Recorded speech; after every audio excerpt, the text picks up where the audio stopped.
Senjata Live.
Assalamualaikum warahmatullahi wabarakatuh.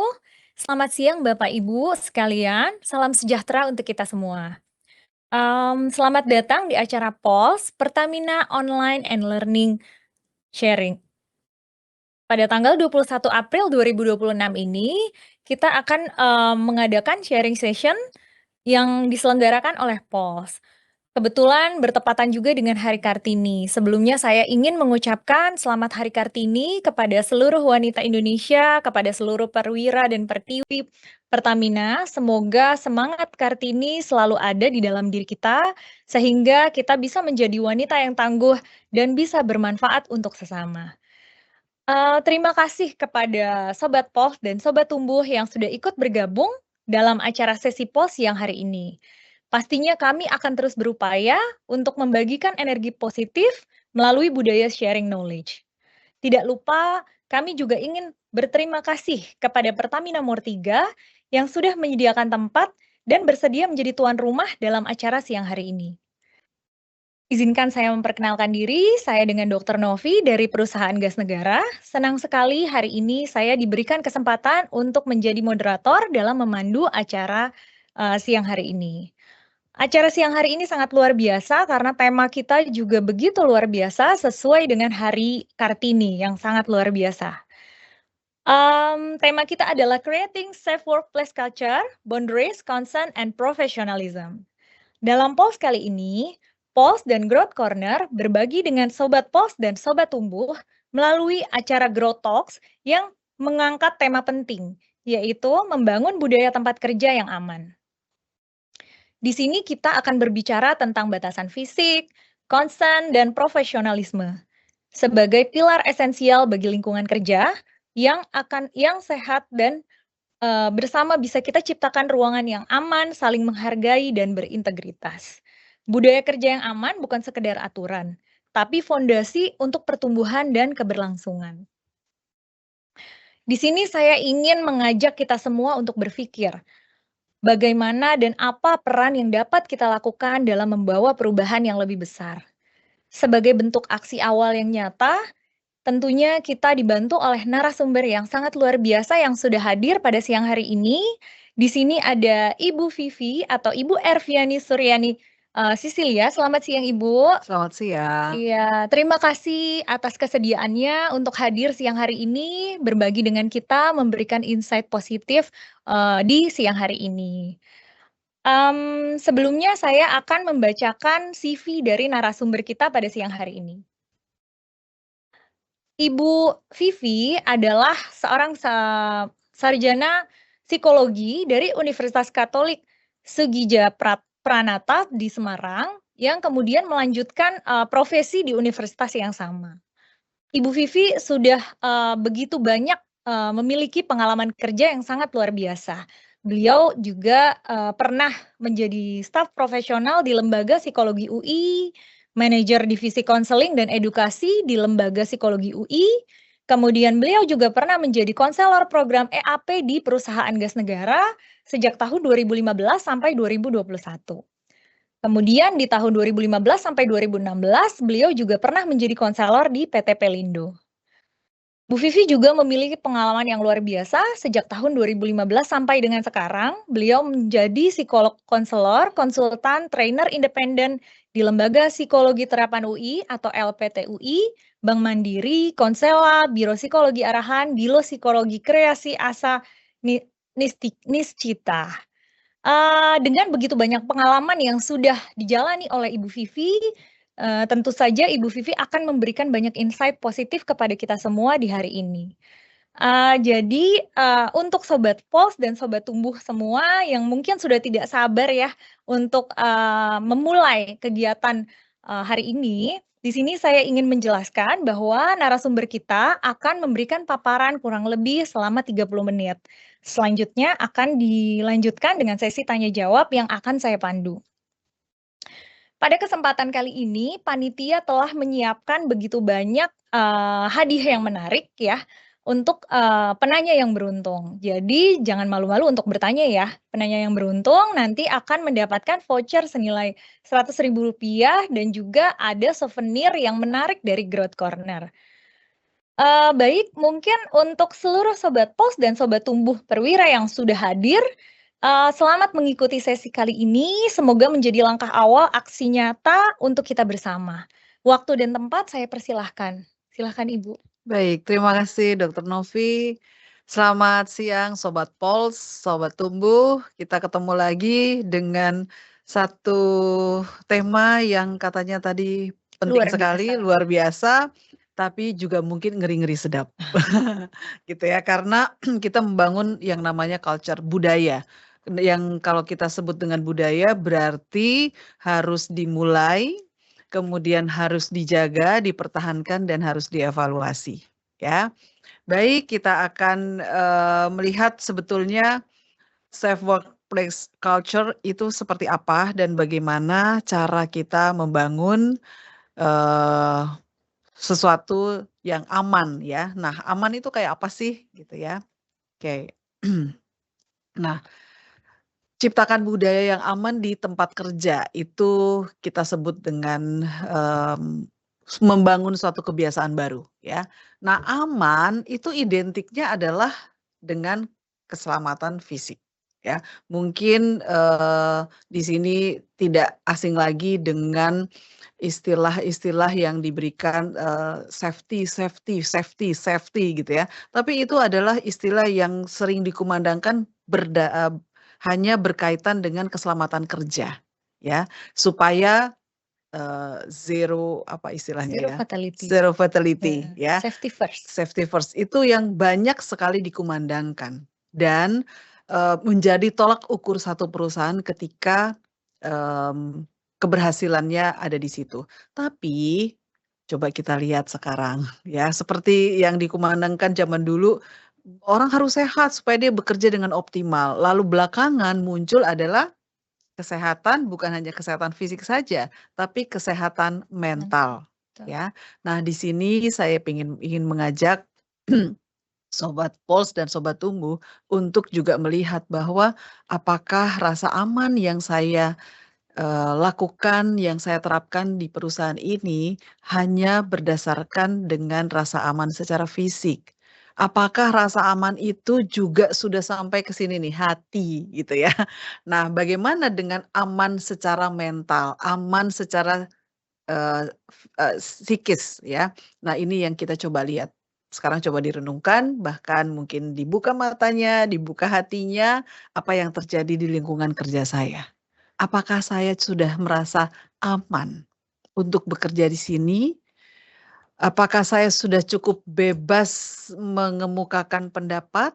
Apakah saya sudah cukup aman bekerja dengan siapapun, dengan atasan, dengan rekan kerja, dengan orang-orang yang mungkin berbeda unit dengan saya, orang baru, orang lama dan sebagainya gitu ya. Apalagi sekarang banyak sekali apa ya, pengembangan-pengembangan dari karyawan yang mungkin mutasi gitu ya, sehingga pindah, unit kerja dan sebagainya. Apakah saya aman bekerja sama dengan mereka?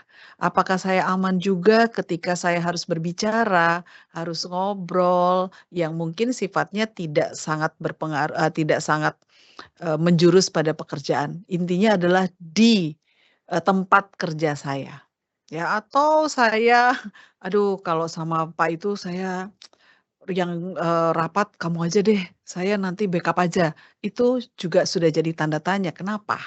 Gitu ya. Atau, wah kalau ngobrol sama itu enggak deh, tapi kalau kerjaan udah saya kerjain gitu ya. Ini salah satu tanda yang mungkin bisa kita sadari atau teman-teman melihat dan mendengar itu tersebut oleh rekan kerja di sekeliling kita, ya. Kayaknya kok serius banget ya. Tapi ini adalah hal yang, perlu disadari, saya mengajak ya. Kadang orang akhir-akhir ini merasa, "Ya udahlah pokoknya kamu, kerja, udah dapat kerja, udah kerja baik-baik aja." Nah kerja baik-baik itu kayak apa? Ya hanya sekedar setiap bulan, di akhir bulan saya terima gaji cukup?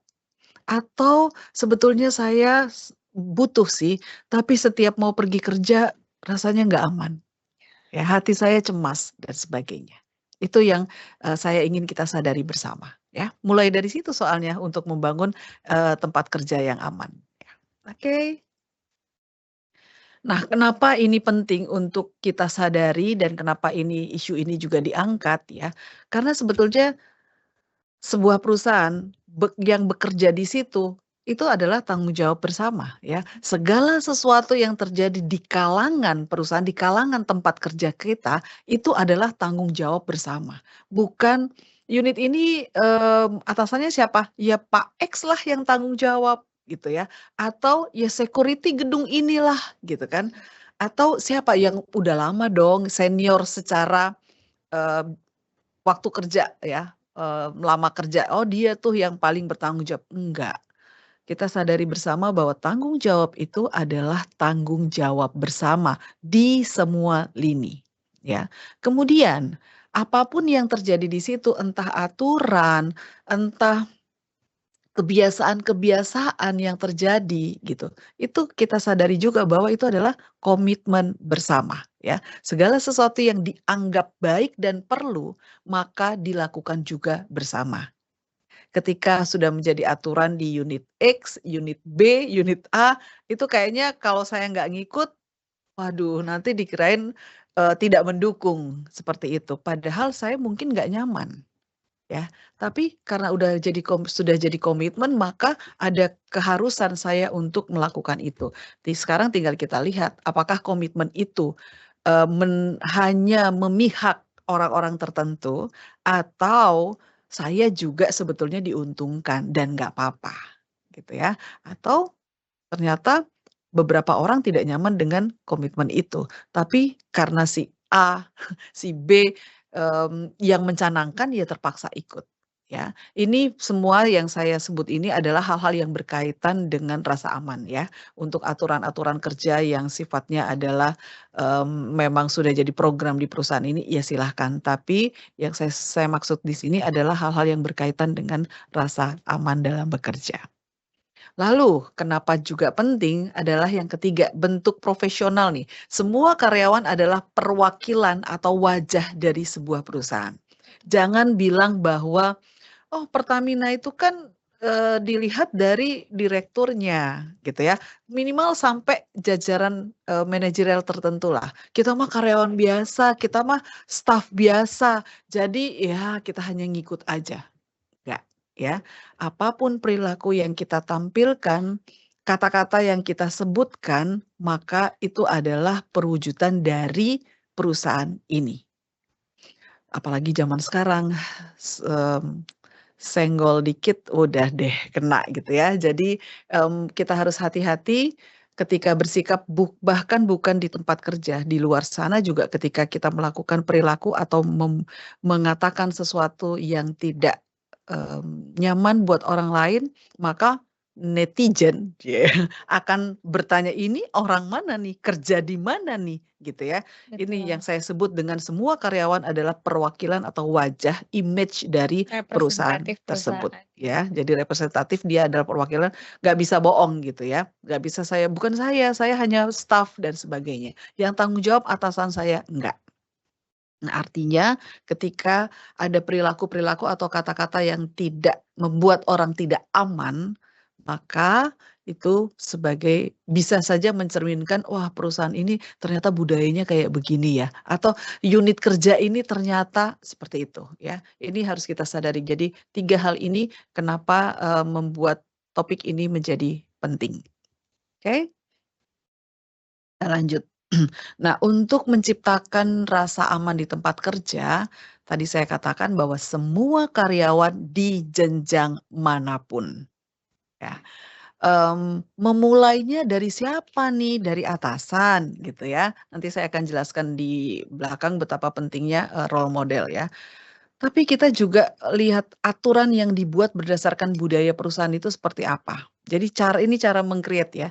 Semua karyawan udah pasti walaupun tidak menutup kemungkinan atasan itu adalah role model ya, tapi tidak bisa mulai juga oleh atasan saja. Yang berikutnya adalah aturan yang dibuat. Apakah ada aturan-aturan tertentu di perusahaan tersebut untuk menciptakan rasa aman ya dan, mmm apa ya, saya rasa itu juga banyak tercermin dari aturan kerja gitu kan, aturan karyawan dan sebagainya, itu banyak diatur di situ.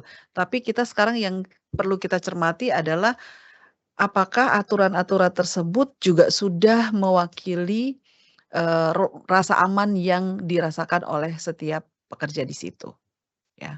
Ini adalah aturan. Saya nggak tahu, mungkin bisa melihat juga apakah ada aturan-aturan yang sudah mulai mengarah pada, rasa aman karyawan. Ya, mungkin nanti di akhir ya, Dok, Ya, ada yang mau nanti disebutkan? betul, Oh, nanti oke. akan dipaparkan di Mmm, akhir sesi, terkait dengan aturan yang memang di perusahaan sebetulnya sudah ada, Bu, dan iya selalu iya. diingatkan setiap harinya, Oke, gitu, bagus. terkait dengan respectful workplace. Iya Kurang iya lebih iya. sama dengan yang Ibu jelaskan, gitu ya. Ya, Kalau tadi saya mengutip sedikit ya, Bu, tadi, intinya kita harus take responsibility in every situation gitu ya, Bu, ya. ya, Jadi memang dengan seperti itu saja itu sudah salah satu bagian baik gitu ya, iya, yang, sesuatu yang nyata yang bisa kita lakukan gitu ya. betul dan tanggung Mhm. jawabnya ada pada semua. Semua, betul. Jadi hal kecil yang kita lakukan dampaknya itu bisa besar. Betul. Mhm.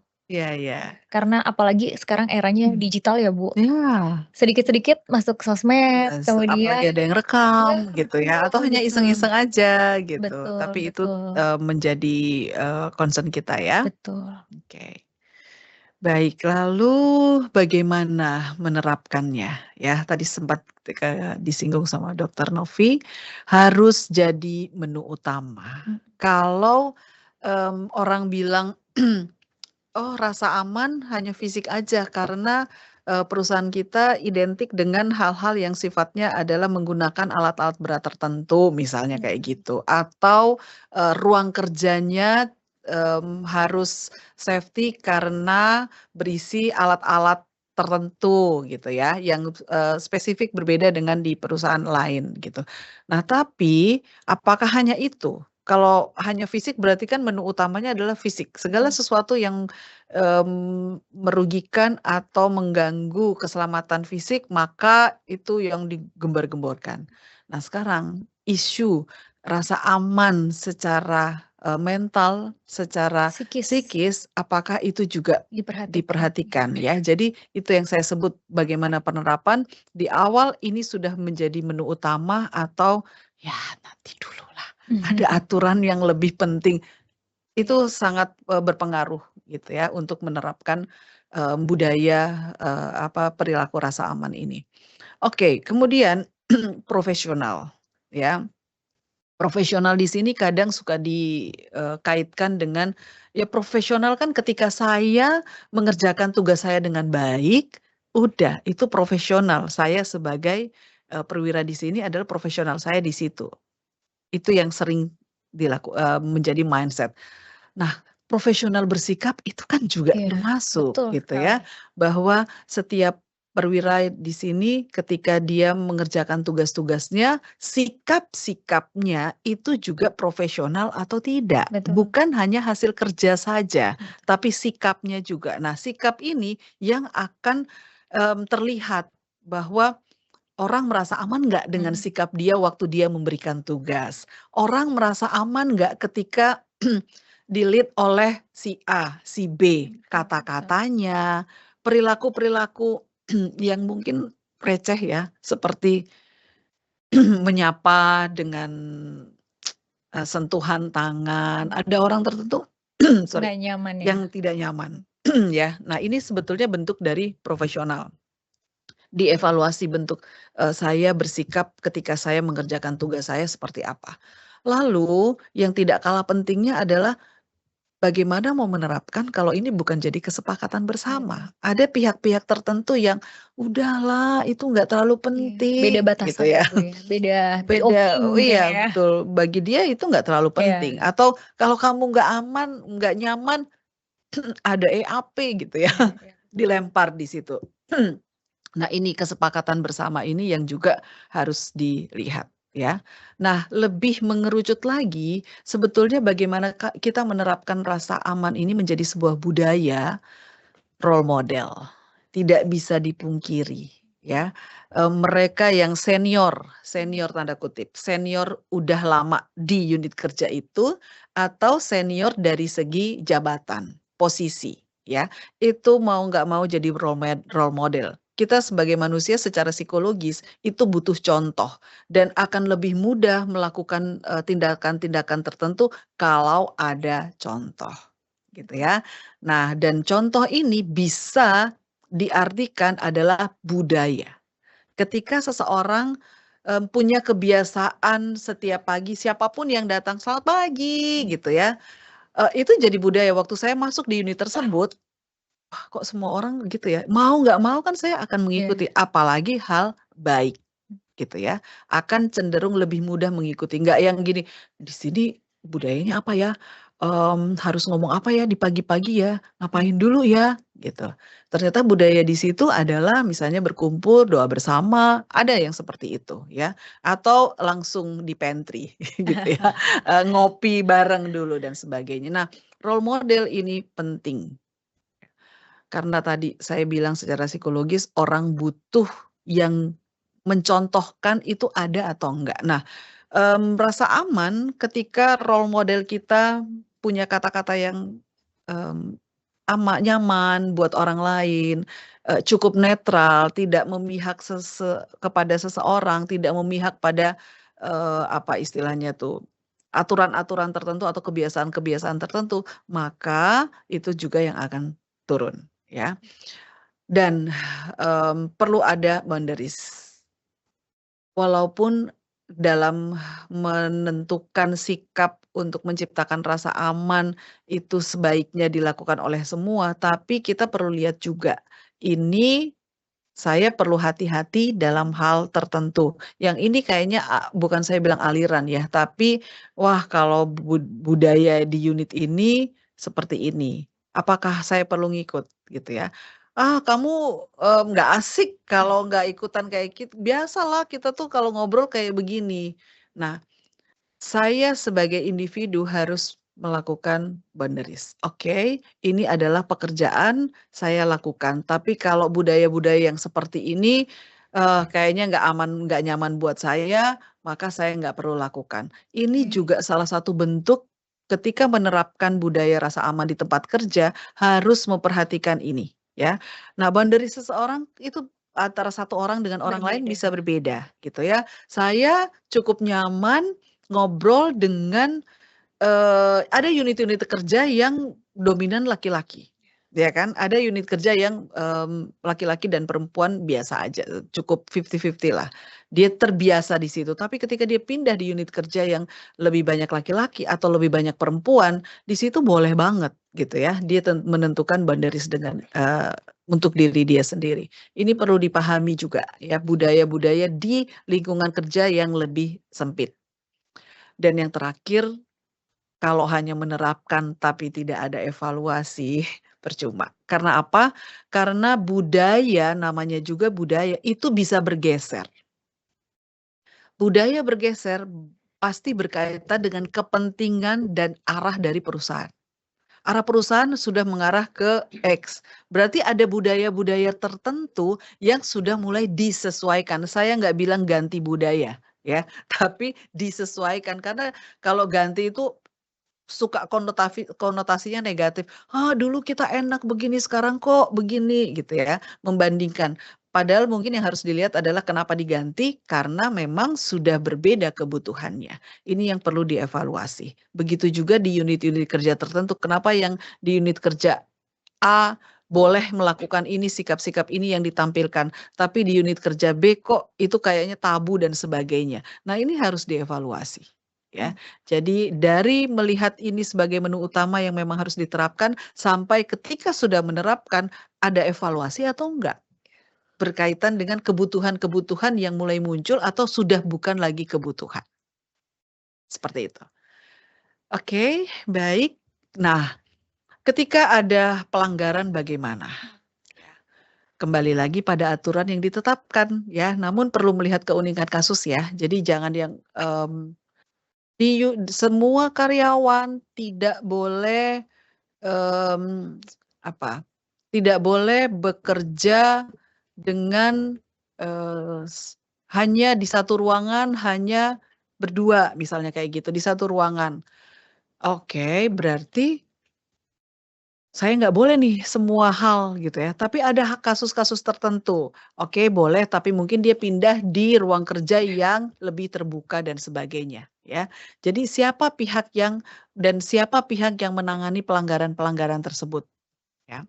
Lalu tentukan cara bagaimana entah harus speak up atau cara melapor atau cara mendokumentasi seperti itu ya.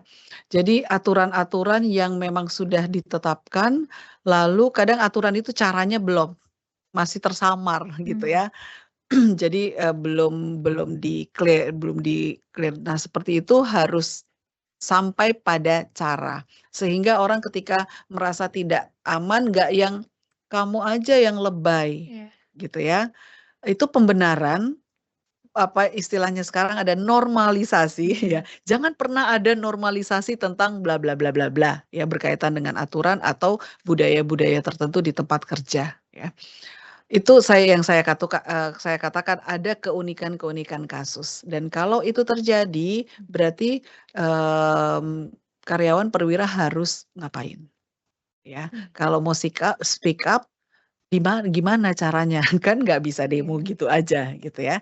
Atau cara melaporkan supaya ada hal-hal yang mungkin sensitif. Jadi saya nggak bisa melaporkan dengan terbuka. Nah, ini harus melalui siapa? Kemana? Harus ada jalurnya. Ada jalurnya ini harus dibuat. Dan mungkin Gitu. tadi saya agak meng-highlight sedikit Hmm. terkait dengan slide yang sebelumnya, evaluasi ya Bu. Ya.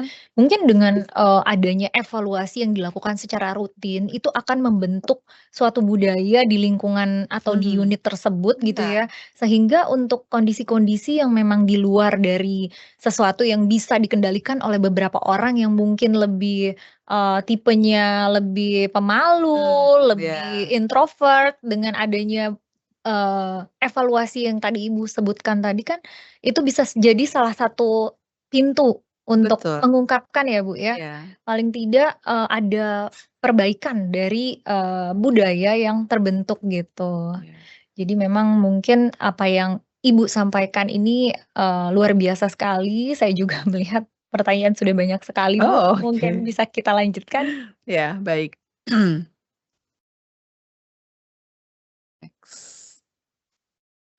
Nah, siapa yang harus bergerak, siapa yang harus menerapkan, dan siapa yang harus membentuk budaya rasa aman itu di tempat kerja, perusahaan, dan diri sendiri. Ya, perusahaan itu pimpinan dan jajarannya, diri sendiri. Kenapa ini saya tuliskan khusus diri sendiri? Karena sebetulnya kita juga harus mengevaluasi, jangan selalu melulu lihat keluar. Ah, perusahaan nggak ada aturannya kayak gini, ah Pak ini memang modelnya kayak gitu, budaya kita jadi hancur dan sebagainya. Selalu mengarah ke pihak di luar dirinya. Sebetulnya yang paling tepat adalah silahkan mulai dari diri sendiri. Kenali diri dan lingkungan kerja. Ini perlu banget, penting sekali. Maksud saya kenali diri dan lingkungan kerja adalah, oke, saya Vivi. Saya orangnya ya paling nggak nyaman kalau ngobrol terlalu lama yang sifatnya adalah hal-hal yang sifatnya pribadi. Pribadi. Saya paling nggak nyaman kalau ditanya terlalu banyak tentang kehidupan rumah tangga saya. Itu saya harus kenali dulu gitu loh. Betul. Sehingga ketika saya berhadapan dengan orang, maka saya bisa pasang boundaries yang jelas. Sepakat, Bu. Gitu ya. Jadi Betul. orang yang berinteraksi dengan saya, dia jadi, "Oh oke, Vivi mulai nggak nyaman dengan ini." Dia bisa stop, Jadi kita gitu. nggak perlu takut untuk menunjukkan bahwa kita nggak nyaman gitu Nggak ya, karena nyaman, itu betul. sebetulnya adalah self boundaries ya, Bu, yang Iya, kita bentuk betul. secara alami, tanpa perlu kita ngerasa, takut gitu ya, takut menyinggung dan lain-lain, karena itu adalah hak kita sebetulnya ya, Iya, Bu, ya. iya. Nah, dan kalau kita kumpulkan, ini secara psikologis, kalau saya kumpulkan nih ya, beberapa orang yang tidak nyaman dengan hal-hal yang sifatnya pribadi, itu pasti akan lebih banyak dibandingkan orang yang open. Oke. Cerita, terlalu terbuka tentang Iya. dirinya itu sebetulnya nggak banyak. Nah, artinya apa kalau kita kaitkan dengan budaya? Budaya yang terjadi akan lebih banyak mengakomodir orang-orang yang senangnya adalah, lebih nyaman dengan tidak terlalu banyak yang Menciptakan diungkapkan, boundaries, gitu ya. ya. Lalu perilaku-perilaku kerja yang lain misalnya, perilaku, datang tiba-tiba kemudian duduk di, Nempel space gitu ya. kerja kita gitu ya. Kenapa dibuat, sekarang nggak terlalu banyak ya, Iya, nggak kayak dulu yang ada bilik-biliknya. betul betul. Karena Sekarang lebih sekarang open space ya, Bu, open, oh iya, betul. boleh di mana aja, ya kayak gitu. Mhm, Dan nih saya kenali bahwa diri saya itu kalau kerja senengannya di tempat yang, open tapi mojok, tapi mhm. yang nggak banyak lalu lalang orang, yang kayak gitu. Nah, ini tetap perlu dikenali dulu ya. Jadi ketika kita melihat ada aturan-aturan atau budaya kerja di suatu perusahaan di tempat yang saya baru datangi, yang baru saya masuki, saya jadi bisa mengukur gitu, ini, aman nggak buat saya? Seperti itu. Dan harusnya ini menjadi evaluasi juga bagi pimpinan atau jajaran ketika melihat beberapa atau banyak dari, karyawannya yang memang, tidak nyaman dengan kata-kata tertentu, dengan pendekatan tertentu dan sebagainya. Itu sebetulnya. Jadi, secara khusus memang saya menyapa teman-teman, untuk melihat diri sendiri dan menyesuaikan. Oke. Baik, nah mengusahakan semua ini menciptakan, rasa aman di tempat kerja, menciptakan, saya kasih tanda kutip, artinya apa? Menciptakan adalah membuat, bukan ya, bukan karena aturan pemerintah, aturan bla bla bla dan atau tren yang terjadi di luar sana, bukan ya. Jadi silahkan sesuaikan apakah memang di tempat kerja saya memang butuh itu, maka buatlah aturan-aturan itu, buatlah itu menjadi budaya ya. Di situ saya tuliskan sesuaikan kebutuhan ya. Jadi tidak menunda ketika itu sudah menjadi kebutuhan, kemudian jangan melakukan generalisasi. Ah, perusahaan selevel kita belum membahas yang kayak gini kok. Sementara sudah jadi keresahan bagi karyawannya, ya. Ini sebaiknya jangan dilakukan atau memungkinkan adanya penanganan khusus, itu juga harus terbuka ya. Ketika kita mengusahakan budaya-budaya rasa aman, tapi ternyata ada hal-hal yang khusus, jadi tidak bisa ditangani atau tidak bisa dibantu dengan aturan-aturan tersebut, ya silahkan ya. Setiap perusahaan, setiap organisasi punya strukturnya masing-masing, punya linknya masing-masing untuk mengurus hal-hal yang sifatnya, pribadi atau yang sifatnya adalah perilaku-perilaku khusus, maka silahkan itu dilakukan. Saya sangat, terbuka, tapi artinya ketika itu dilayani, dilihat, ditanggapi, maka itu adalah bentuk baik dari niat baik dari sebuah perusahaan. Bukan saja melihat, mmm dia mencapai target tertentu, tapi siapa yang mencapai ini balik lagi ke zaman pemahaman tentang sumber daya manusia. Resource yang ada di sebuah perusahaan adalah tetap sumber daya manusia. Walaupun AI menggantikan banyak hal, tapi yang menciptakan regulasi itu tetap aja manusia. Betul. Oke, baik. Terima kasih. Mungkin itu dulu. Penjelasannya mungkin baru seputar ini, tapi ini adalah pancingan buat teman-teman untuk melihat lagi apakah budaya perilaku kerja di tempat Anda sudah mengarah pada rasa aman Anda untuk bekerja secara mental. Terima kasih. Terima kasih, luar biasa Bu Vivi. Mungkin kita bisa tepuk tangan dulu untuk Bu Vivi. Terima kasih. Menarik, sangat jelas dan banyak memberikan insight kepada kita semua. Makanya saya nggak heran nih bahwa pertanyaannya ternyata banyak sekali. Oh, Mudah-mudahan kita bisa bahas satu-satu ya. ya. Dan pertanyaan-pertanyaannya tadi sekilas saya lihat sangat menarik Bu, yang bahkan ada beberapa hal yang, oh iya ya betul juga, saya jadi kepikiran juga ya bahwa ternyata banyak yang ingin diketahui dari seluruh sobat Pos dan sobat Tumbuh. Nah, mungkin sebelum kita membacakan beberapa pertanyaan dan narasumber menjawab pertanyaan yang masuk ini, saya mungkin izin akan menyampaikan informasi tentang Respectful Workplace. Mungkin bisa ditampilkan? Jadi Bu, sebetulnya di Ya, kantor, ya. di perusahaan kami ya, Ya. itu juga sudah ada respectful workplace ini yang selalu digaungkan gitu, bahwa respectful workplace ini memiliki 4 pilar yang harus kita semua tahu dan harus kita semua pahami gitu loh, pilar utamanya. Terkait dengan stop bullying, kemudian menjaga batasan profesional, Ya. kemudian berani untuk speak up, dan saling mendukung dan melindungi. Jadi sebetulnya perusahaan pun memfasilitasi dan sangat terbuka terkait dengan isu ini gitu loh. Ya, ya. Jadi tinggal bagaimana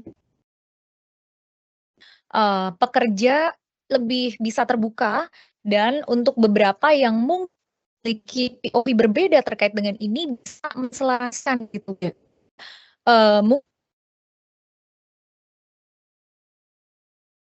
Pekerja yang lain itu nggak sama, betul. Jadi sehingga bisa menimbulkan ruangan atau lingkungan kerja yang sehat dan nyaman untuk seluruh pekerja gitu. Baik, selanjutnya mungkin tanpa menunggu waktu lama lagi, saya akan mulai membacakan pertanyaan yang cukup banyak nih Bu. Ya. Ya, saya mulai dari Bapak Muzaki dari PEP ya. Izin Bu Vivi, jika saya melihat rekan kerja saya dilecehkan, tapi saya diam saja karena saya takut ikut campur atau takut dinilai tukang lapor. Gitu. Apakah saya sebenarnya adalah bagian dari masalah tersebut? Kemudian, apa langkah yang paling aman yang pertama bisa saya lakukan tanpa harus merasa terancam? Nah, ini sering banget nih Bu seperti ini. Ya. Jadi orang sebetulnya menyadari bahwa di lingkungannya terjadi pelecehan, tapi karena satu dan lain hal dia takut untuk speak up gitu. Jadi gimana nih Bu? Iya. Tadi ada penjelasan saya bahwa apapun yang terjadi, semua tanggung jawabnya ada pada siapa? Semua lini, semua karyawan, dari atasan mau di level manapun sampai bawah staf ya. Artinya juga ketika kita melihat ada sesuatu yang tidak pantas membuat orang lain tidak nyaman, maka saya kan ada di dalam itu, bahkan saya tahu. Berarti saya punya kewajiban juga untuk membantu itu tidak terjadi lagi, gitu ya. Ini yang saya sebut dengan berarti semuanya ikut bertanggung jawab ya.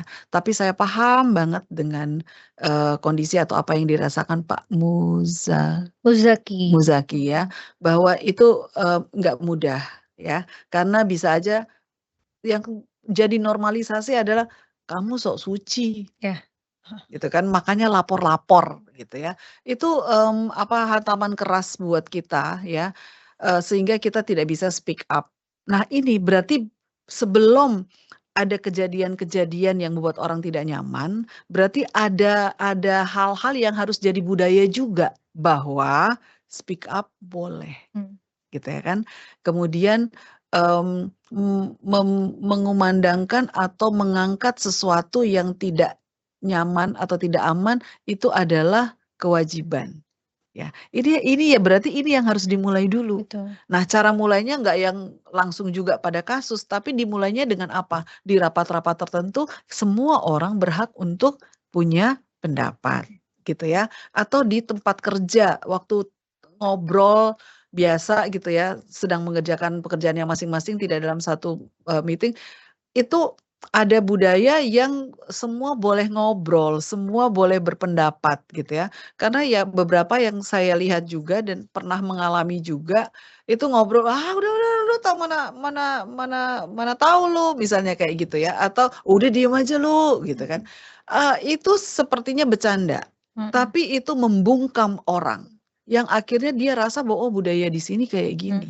Berarti memang orang tidak mudah yang bersinar, yang bintang, yang boleh ngobrol, yang punya jajaran, yang di jajaran tertentu yang boleh bebas ngobrol.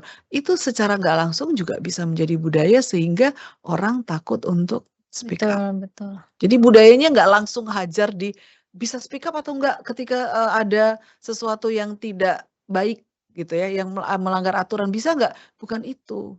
Itu adalah dampak ketika budaya yang utama diterapkan, yaitu budaya menghargai setiap pendapat orang lain. Itu yang harus disampaikan, dibentuk duluan. Gitu. Iya, jadi dengan kebiasaan ya, dengan mungkin yang tadi Ibu bilang evaluasi rutin gitu ya, saling sharing gitu, pembentukan budaya seperti itu yang pelan-pelan akan menciptakan setiap pekerja mungkin lebih berani untuk berbicara dan tidak di-judgment gitu ya. Tidak ada judgment ya. Betul. Nah mungkin di sini saya mau menambahkan sedikit kalau dari POV saya gitu ya, karena saya juga seorang profesional, saya dokter di perusahaan. Alhamdulillah ya, kalau saya lihat di lingkungan kerja saya itu, pekerja cukup percaya dengan kami dokter gitu. Jadi ada beberapa hal yang mungkin mereka tidak bisa sampaikan, itu disampaikan kepada kami Bu, misalnya melihat apa atau sesuatu. Nah nanti mungkin dari kami yang akan menyampaikan ke atasannya tanpa menyebutkan nama dari orang yang melaporkan itu gitu. Karena kan kalau kami dokter itu kan sudah disumpah ya Bu, ada kode etiknya memang bahwa, kita tidak mungkin akan menyampaikan sesuatu hal yang memang tidak diperkenankan oleh, yang bersangkutan gitu atau pasien kita, seperti itu. Dan, saya berharap sih, budaya seperti ini juga bisa terbentuk di setiap unit pekerja, di setiap unit kerja maksudnya. Sehingga atasan juga bisa, mengambil alih untuk bisa menyimpan atau keep secret gitu ya Bu, supaya seseorang yang melaporkan itu tetap nggak ngerasa terancam. Ya. Ini, pertanyaannya hampir mirip ya Bu, terkait dengan Bapak Wildan dari PEP juga, Ibu Vivi, banyak dari kita di kantor itu sering merasa nggak enak hati kalau mau pasang batasan atau boundaries ya.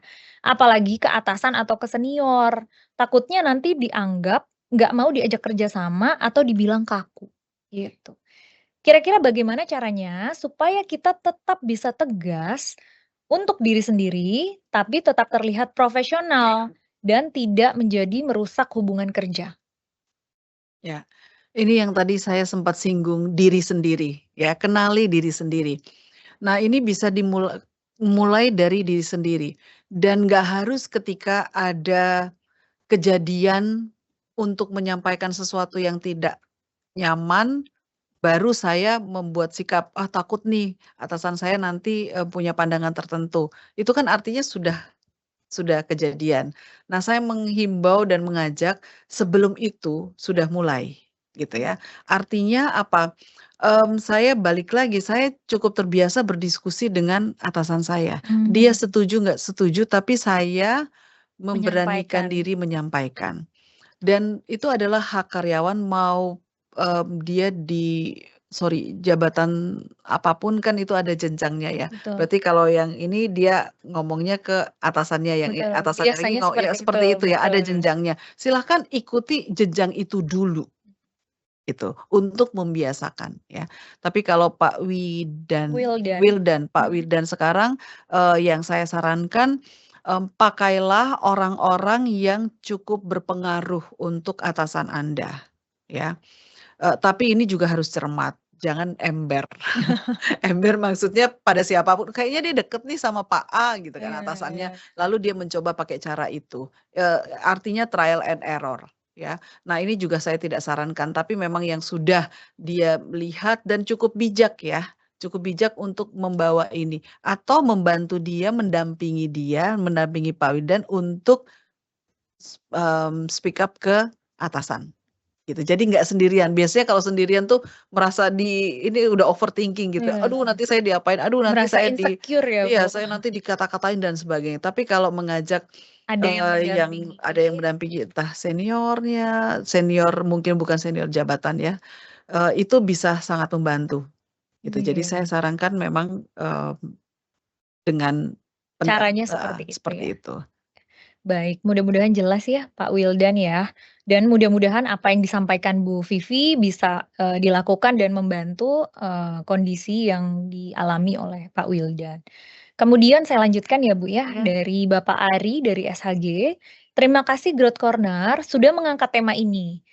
Izin bertanya, pekerjaan saya menuntut saya untuk bisa entertain termasuk di dunia malam. Ya. Saya tidak suka, tapi kalau saya tidak lakukan, success rate KPI saya terganggu dan atasan saya juga marah. Jadi mohon masukannya." Wah, luar biasa ini. Ya, ini menjadi tantangan ya, Pak Ari, Anda tidak sendirian, Anda tidak sendirian, beberapa karyawan, beberapa, pekerja juga ada di posisi ini, bukan hanya di perusahaan ini, di beberapa perusahaan yang lain juga. Karena memang kita tidak bisa pungkiri, di sebuah perusahaan ada bagian-bagian tertentu yang harus mensukseskan gitu ya. Nah di sini, mmm biasanya ya atasan itu akan melihat juga, "Ah kalau yang ini payah nih," ya kayak gitu ya. "Kalau yang ini kayaknya oke." Nah ketika Pak Ari waktu bekerja sehari-hari sudah memperlihatkan bahwa, saya tidak nyaman ketika, terlalu banyak berinteraksi dengan lawan jenis misalnya seperti itu. Atau ketika, ada jokes-jokes yang mengarah ke sana saya biasanya tidak akan ikut-ikutan dan sebagainya. Itu sebetulnya sudah mulai terlihat kan, Iya. gitu. Ya jadi ini saya bilang, nalurinya ketika orang melihat ini ada kans untuk ke arah sana, saya akan kasih ke orang itu. Nah, Kalau iya iya enggak iya. malas banget, Iya iya iya. dia akan menghambat saya, seperti Mmm, itu. Nah, ini yang secara, spesifik untuk diri sendiri itu bisa dimunculkan. iya bisa Dan dibangun ketika ya, Bu. banyak orang melakukan itu, berarti kan itu menjadi budaya. Oke Berarti baik. apakah saya masih bisa pakai Heeh, cara-cara oke. ngasih bawahan saya penugasan untuk meng-entertain ini, apakah masih pakai cara itu atau sebetulnya udah ada cara yang lain? Karena ternyata sumber daya saya nggak bisa nih pakai cara kayak gini. Berarti si atasan itu harus berpikir kencang lagi, seperti itu. Atau ada dia nggak apa-apa deh saya mau menanggung risiko dia nggak suka atau apa mungkin dia laporkan, tapi sekarang saya butuh dia untuk melakukan ini. Oh berarti itu dia mengambil risiko itu, ya silahkan aja, gitu. Ini menjadi catatan aja bagi orang-orang di sekitar dia bahwa, oh Pak A, Bu B, dan sebagainya itu masih memakai cara-cara seperti itu. Atau itu itu satu-satunya cara, seperti itu. Jadi, itu resiko yang diambil oleh seorang pimpinan, Oke. gitu. Jadi pada dasarnya jangan takut untuk menunjukkan, rasa tidak nyaman kita kalau memang itu di luar dari boundaries kita, begitu ya, Bu, ya? Iya, Oh, karena iya. itu yang akan membentuk tanda kutip image kita. Iya, Dan ketika perusahaan itu kan adalah, mmm, kembali lagi semua karyawan adalah, representatif dari representatif dari perusahaan. perusahaan. Nah, perusahaan itu akan melihat ketika banyak orang dengan ciri-ciri A, nah itu kan akhirnya jadi budaya di situ. Oke.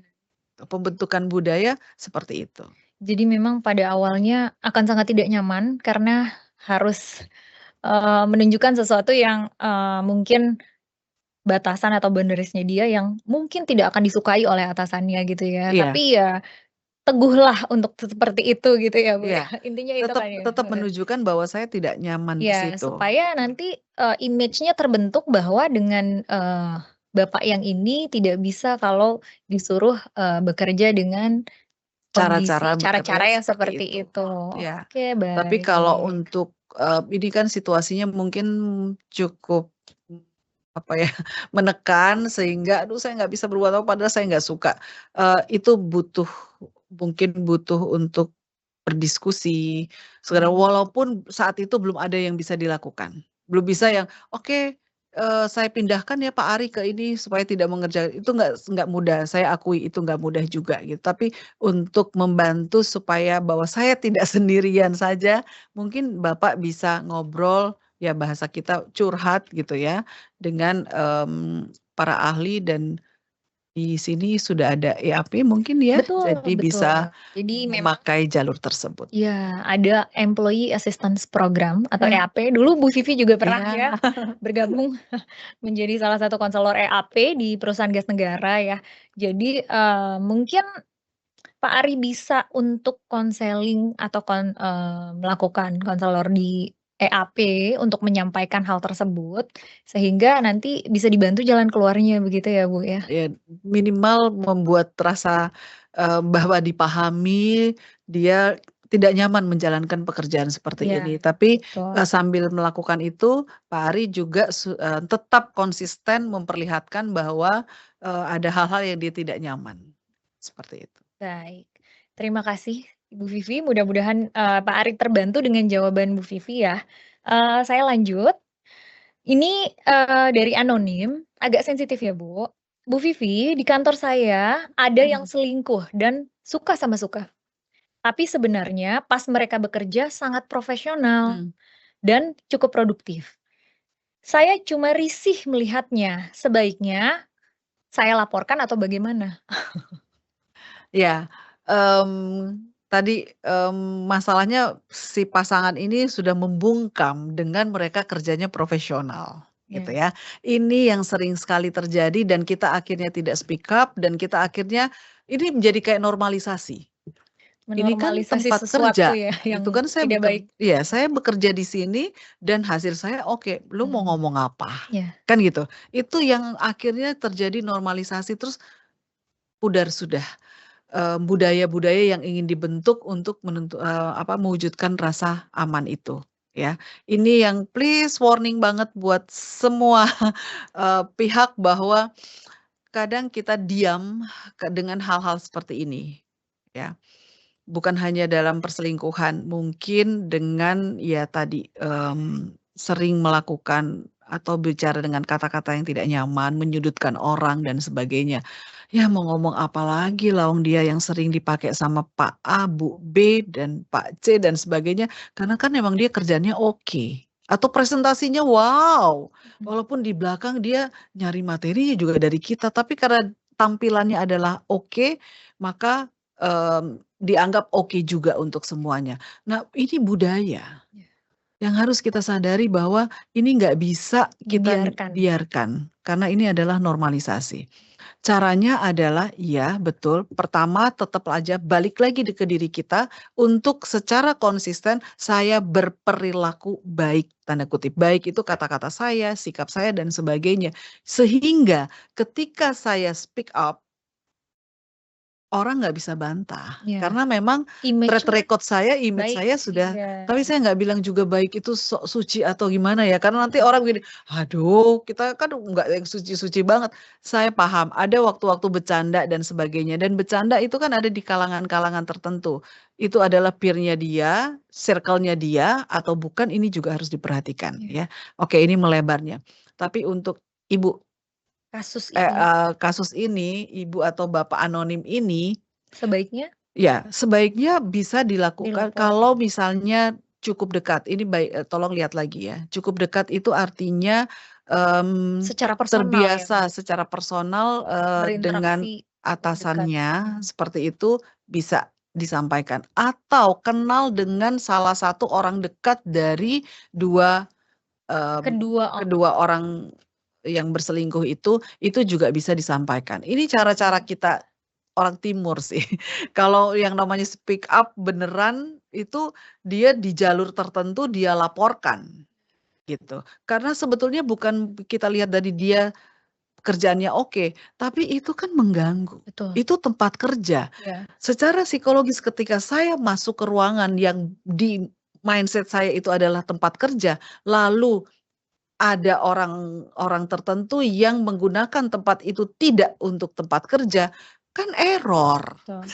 Di otak kita kan Mmm, ada, "Ups, apa nih?" Gitu. mhm, Itu sudah tidak nyaman loh. Dan ketika saya tidak nyaman, saya punya hak untuk bersuara. Karena itu tempat kerja saya juga. Nah, mindset ini sebetulnya yang juga harus dibangun. iya, betul, Seperti itu. Kayak sepakat. kita kalau misalnya di kamar, anak kita atau ada yang, "Loh kok makan di kamar?" Iya, Kan tidak nyaman. mhm, Otak kita juga jadi error ketika heeh. menjumpai hal tersebut. Berarti memang harus ada yang dibereskan, gitu. Mungkin nggak sih Bu, kalau misalnya ternyata, yang bersangkutan ini cukup kenal baik karena kan satu unit Mmm, pekerjaan. iya. Ya disampaikan secara personal dulu sebelum dia melaporkan, misalnya seperti itu. Bagaimana menurut Ibu? Iya, jadi tadi pendekatannya adalah personal dulu. Kalau ada saya kenal, saya bisa ngomong, atau, saya nggak kenal sama sekali berarti meminta menghubungi orang-orang yang memang cukup dekat, gitu. Ini saya bilang kan budaya kita yang nggak Betul. enak kalau Iya, langsung ngomong. Harusnya kan ketika lihat itu bisa aja langsung ngomong, iya, gitu kan. Tapi budaya kita nggak begitu, budaya jadi itu pelan-pelan ke arah sana. masih berproses ya Bu. Masih, betul. Padahal sebetulnya, untuk kita menyampaikan sesuatu hal yang mungkin tidak secara norma ya, tidak sesuai gitu Iya, ya, itu bukan sesuatu hal yang salah. bukan sesuatu yang Asal kita salah. menyampaikannya dengan cara yang baik, begitu kan Betul, Bu ya? kata-kata yang kita Cuman jaga. memang karena budaya kita, budaya Merasa diserang kan? Mas masih budaya nggak enakan ya Bu? Iya, apalagi tadi mereka sudah cukup berprestasi di pekerjaan Iya, mereka, atau betul. optimal. Baik, mudah-mudahan bisa terjawab ya. Selanjutnya ada pertanyaan dari Bapak Fikri Mmm. dari SCM. Bu Vivi menarik sekali pembahasan tentang safe workplace, namun seringkali ada bias bahwa isu ini seolah hanya untuk melindungi perempuan. Mmm, Bagaimana dengan laki-laki? Laki-laki juga sering terbentur stigma maskulinitas jika menjadi korban dan harus melapor. Jadi, bagaimana kita secara psikologis memvalidasi laki-laki sebagai korban dan apa langkah konkret agar mereka merasa aman untuk berbicara tanpa harus merasa kehilangan martabatnya? ya, jujur dalam posisi ini saya sangat berempati dengan para lelaki, Ya, ya. Karena banyak sekali kalau mau dihitung bullying dan sebagainya, laki-laki banyak dibully loh, ya, iya, ya. Eee, Pak, tolong dong," ini sambil makan, sambil hahaha gitu, "Pak, tolong dong, itu saya nggak kuat ngangkat itu." Dan apa ya, karena budaya wah gentle-nya, maka, oh harus memang saya yang harus lakukan. maskulin ya. Itu kan sebetulnya, penjajahan kalau katanya kita dalam hari Kartini penjajahan terhadap perempuan, itu sebetulnya banyak dilakukan oleh perempuan juga. Iya, Atau, coba deh kita lihat aturan-aturan lembur dan sebagainya. Kayaknya perempuan boleh lolos, laki-laki enggak. Kalau laki-laki bersuara banyak juga iya, loh sebetulnya ya. betul. Atau, mmm pembicaraan, ya, perempuan itu senang ngobrol, gitu kan, dan kalau ngobrol, coba isinya apa? Bisa aja mereka ngobrolin atau memojokkan seseorang, laki-laki juga, seperti itu. Jadi, ya saya bilang saya berempati, tapi ini bukan juga memvalidasi untuk, para lelaki ya. Kalau ngomong safety, baik fisik maupun mental, itu memang yang sering dipojokkan adalah perempuan. Ya, Karena dianggap perempuan itu memang pihak yang selalu lemah, lemah, iya, sehingga merekalah yang dilindungi. Kalau saya lihat sih di dunia kerja sekarang nggak kayak gitu, iya, ya. Itu yang, silahkan membuka mata, buka telinga ya, untuk itu. Kalaupun ada perempuan yang seperti itu, yang apa ya, lihat saya gitu ya, lihat saya menderita, lihat saya ini, tolong saya dan sebagainya atau, mmm, saya pihak yang harus dilindungi. Nah, ini berarti teman-teman perempuan itu harus bantu mengingatkan, kayak Oke. gitu. Dan atasan ketika memberikan tugas, itu juga, melihat jadi jangan terlalu mudah untuk, kasihan yang ini perempuan berarti dia tugasnya yang ini aja, yang ini yang cowok aja. Boleh didiskusikan, gitu loh. Atau perempuan itu mengajukan diri untuk, "Pak, saya mampu untuk tugas yang ini, karena saya bisa menjaga yang ini, saya bisa mengatur yang ini." Itu boleh banget. Nah, budaya berdiskusi tentang penjelasan tugas dari unsur jenis kelamin ini akhirnya bisa jadi budaya yang akhirnya memandang perempuan dan laki-laki bisa setara, seperti itu. Jadi untuk Fikri. Pak Fikri, semoga agak berbesar hati karena kita berempati dengan posisi Bapak, tapi mungkin sudah saatnya untuk saya bilang di sini caranya adalah mendiskusikan kembali. Mendiskusikan kembali ya. Mendiskusikan kembali karena ada pemahaman-pemahaman yang, mungkin sudah tidak relevan di mana perempuan dengan sengaja diletakkan pada posisi-posisi yang memang, tanda Diuntungkan kutip ya atau diuntungkan atau feminin ya ya padahal mungkin dianggap dia nggak harus di posisi itu, dia ya. bisa di posisi yang lain. Atau mungkin Bu, bisa juga dengan, ya seperti yang tadi kita bahas sebelum-sebelumnya Mhm. ya, tunjukkanlah bahwa dia tidak nyaman diperlakukan seperti itu, bisa ya? Dengan Iya. seperti itu, jadi tidak usah sungkan mungkin, menunjukkan, tanpa merasa harus, kehilangan martabat atau Martabat tadi malu ya. atau bagaimana gitu, karena itu adalah hak setiap orang untuk menunjukkan boundaries-nya mereka. Ketika memang sudah, melewati batas ya, itu adalah hal yang memang kita harus tunjukkan ya, Bu, ya. Betul. Dan biar itu menjadi budaya kita ya, Iya. untuk menjaga lingkungan kerja supaya tetap nyaman untuk semua. Semua, ya Betul. semua itu ternyata bukan, posisi jabatan ya, tapi termasuk jenis kelamin, Ya, laki-laki ataupun perempuan. ternyata ya. Baik lanjut ya, Bu, ya. Mudah-mudahan, Bapak Fikri bisa mendapatkan, insight jawaban yang jelas ya, Pak, ya. Selanjutnya dari Pak Pram, PLI ya. Sharing yang menarik, izin bertanya, bagaimana tips menegur tim yang kurang perform tanpa mengganggu rasa aman dia? Terima kasih. Nah, ini cukup banyak nih Ya, yang kayak gini, Bu. sebetulnya kalau kita bilang kurang perform itu kan berarti jelas ada perilaku kerja dia, cara dia mengerjakan sehingga output-nya tidak Tidak sesuai, sesuai, betul. gitu ya. Menurut saya ini jauh lebih mudah karena bisa kita kalau bicarakan ini adalah data gitu loh. Saya minta kamu mengerjakan A, Ya. kamu mengerjakannya dengan cara yang seperti ini, tidak sesuai panduan atau bla bla bla, atau hasilnya jadi seperti ini. Minta tolong ya, kalau ada waktu silahkan bereskan. Tapi kalau nggak ada waktu, saya minta izin ya, ini boleh saya alihkan dulu sementara ke siapa dan siapa. Seperti Oke. itu. Sambil nanti setelah pekerjaan itu bisa datang lagi ke pekerja tersebut dan mungkin ngomong dari hati ke hati, Mmm, "Sorry tadi kemarin tuh saya minta tolong kamu ini, tapi ternyata kamu mengerjakannya ini. iya, Apa kendalanya?" Kalau waktunya sangat mepet kita nggak bisa berlama-lama dibilang apa kendalanya lalu menemui dia sehingga dia aman. Mungkin sudah harus dieksekusi dengan mengalihkan ke yang lain, tapi di samping itu datangi kembali lalu tanya bicara personal kendalanya ya, Bu, apa, ya. seperti itu. Nah, ini kan balik lagi ketika saya paham tentang diri saya bahwa saya orangnya malu kalau, membahas dan rata-rata orang seperti itu ya, membahas kinerja saya di depan orang, saya boleh menawarkan diri kok untuk, Mmm, "Pak, mungkin ada yang perlu saya jelaskan dengan pekerjaan saya yang, nggak sesuai output tadi, bisa bicara dengan Bapak." Kan dia bisa mengajukan diri juga, nggak harus atasannya yang memanggil, seperti itu. iya. Ya, mudah-mudahan jelas ya, Pak Pram ya. Saya lanjutkan, ini ada Ibu Ina dari Pelita Air ya. Izin bertanya, pendekatan seperti apa yang sebaiknya dilakukan kepada tim yang secara latar belakang memiliki kesehatan mental yang kurang baik? Mmm. Di mana masalahnya bukan dengan pekerjaan, tapi masalah pribadi.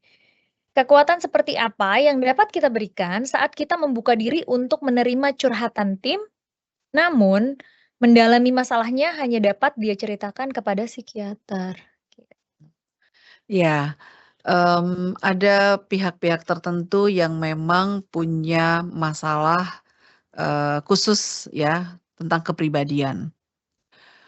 Bagi atasan atau rekan kerja atau siapapun yang berinteraksi dengan orang tersebut, lakukan sebatas sesuai dengan posisinya. Sebagai atasan, dia fokus pada pekerjaan, mmm, cara kerja dan sebagainya yang sesuai dengan aturan atau target-target di unit kerja tersebut. Fokus aja di situ. Tapi ketika, menemukan bahwa orang ini sudah tidak bisa align lagi, berarti itu area-area yang mungkin sudah harus diberikan ke pihak lain, ya. Bisa diberikan ke EAP, bisa sehingga orang itu bisa di-coaching atau ditelusuri sebetulnya kenapa dia punya kecenderungan seperti ini. Dan ketika ini berkaitan dengan, otoritas seorang atasan dan orang tersebut adalah bawahannya, dia juga punya hak untuk, bertanya, "Berarti saya harus gimana ke orang yang seperti ini?" Dia boleh minta kalau misalnya ini jalurnya EAP, dia boleh minta dengan, psikolog atau konselornya, mengirim orang tersebut, lalu saya butuh, bagaimana menangani orang ini di pekerjaan. Jadi meminta jembatan, Iya, jadi yang sering penghubung saya temuin dari dulu profesional gitu ya, Bu, ya? betul, jadi cuma serahkan orang tersebut, lalu dianggap balik lagi dia beres gitu loh. Beres tanda kutip sudah tidak bermasalah atau tidak menyulitkan. Padahal mungkin ada hal-hal yang perlu atasan itu lakukan, sehingga dia bisa lebih optimal dengan bawahan tersebut. Nah, ini dia dapat dari psikolog yang menangani orang tersebut, bisa seperti itu. Jadi intinya komunikasikan kepada yang lebih profesional mungkin Betul, di perusahaan ya, iya, sehingga bisa ada jembatan antara atasan dan bawahan ini atau sesama pekerja di satu unit tertentu itu ya, Bu, ya? iya. Supaya bisa, mengerti atau bagaimana dia bersikap untuk Iya, men-treat orang ini tuh men-treat kayak orang gimana, ini, karena orang ini betul, unik misalnya iya gitu ya, iya orang ini iya unik banget gitu ya, iya yang iya lain iya. dengan cara gini bisa lolos, dia kok nggak bisa, Iya, misalnya seperti tapi itu. dengan, bisa berempati saja pada orang-orang yang mungkin memiliki masalah, pribadi atau masalah kesehatan mental atau psikisnya pribadi gitu, itu udah luar biasa ya. Iya, cuma berempati itu di dunia kerja kan nggak cukup. Betul. Saya punya target, gimana saya berempati Ya, terus sama orang ini gitu kan. Oh ya udah dia lagi nggak nyaman, ya udah dia nggak kerjain dulu, yang lain boleh kerja. Ini kan nggak tepat. iya iya, Di dunia kerja ini juga tidak bisa menjadi normalisasi. Jadi berarti dia perlu ditangani secara khusus dan saya membantu dia ketika masuk dalam tempat kerja seperti apa, itu yang perlu dilakukan.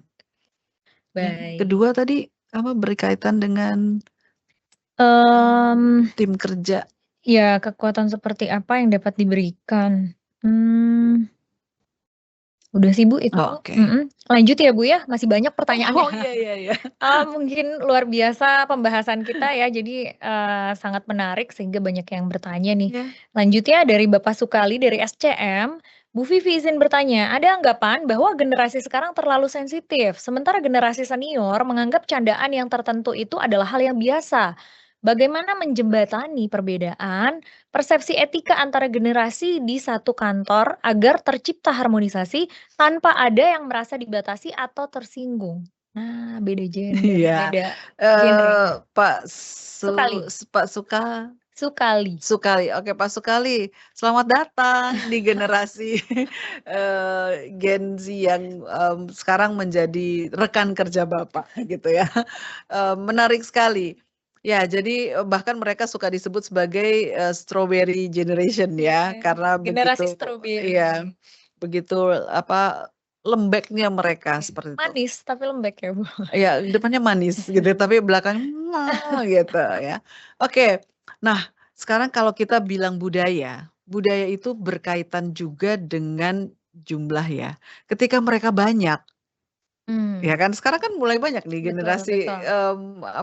mulai banyak menjadi kerja gitu. Rekan kerja. Rekan kerja sehingga yang, lebih senior usia maupun pengalaman kerja, itu kayak merasa, "Kok kayak kita yang tersisih ya?" Iya, Karena mereka lebih banyak.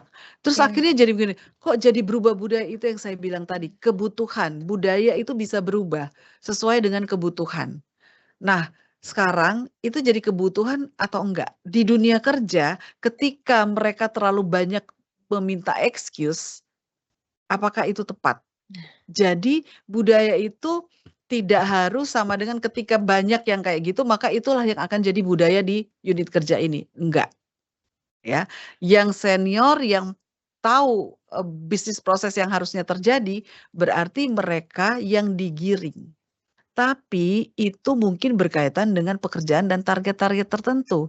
Untuk gaya hidup dan sebagainya, ya mau nggak mau kita harus menghargai mereka. Betul. Seperti itu. Ya, jadi di sini menciptakan budaya berarti budaya di tempat kerja sesuai dengan kebutuhan di unit kerja tersebut. Akhirnya mereka setelah bekerja lalu punya gaya hidup yang santai-santai dan sebagainya. Mungkin ya orang dulu ketika santai mereka akan cari tahu di unit kerja kayak apa, belajar lagi. Anak-anak sekarang ya nanti aja lah kalau udah ini ya baru kita lihat ya, lewat apa gitu ya. Seperti itu. Jadi ini yang memang perlu hati-hati ya. Di beberapa orang ketika dia cukup lemah, maka akhirnya budaya yang terjadi adalah budaya-budaya yang orang baru masuk.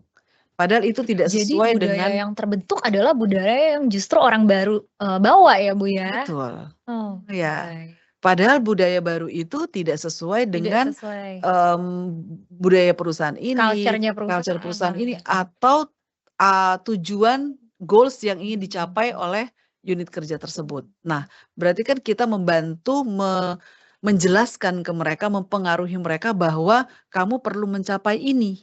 Iya. Gitu. Tanda kutip dengan gayamu yang kayak apapun, tapi ini perlu Iya. dicapai seperti itu.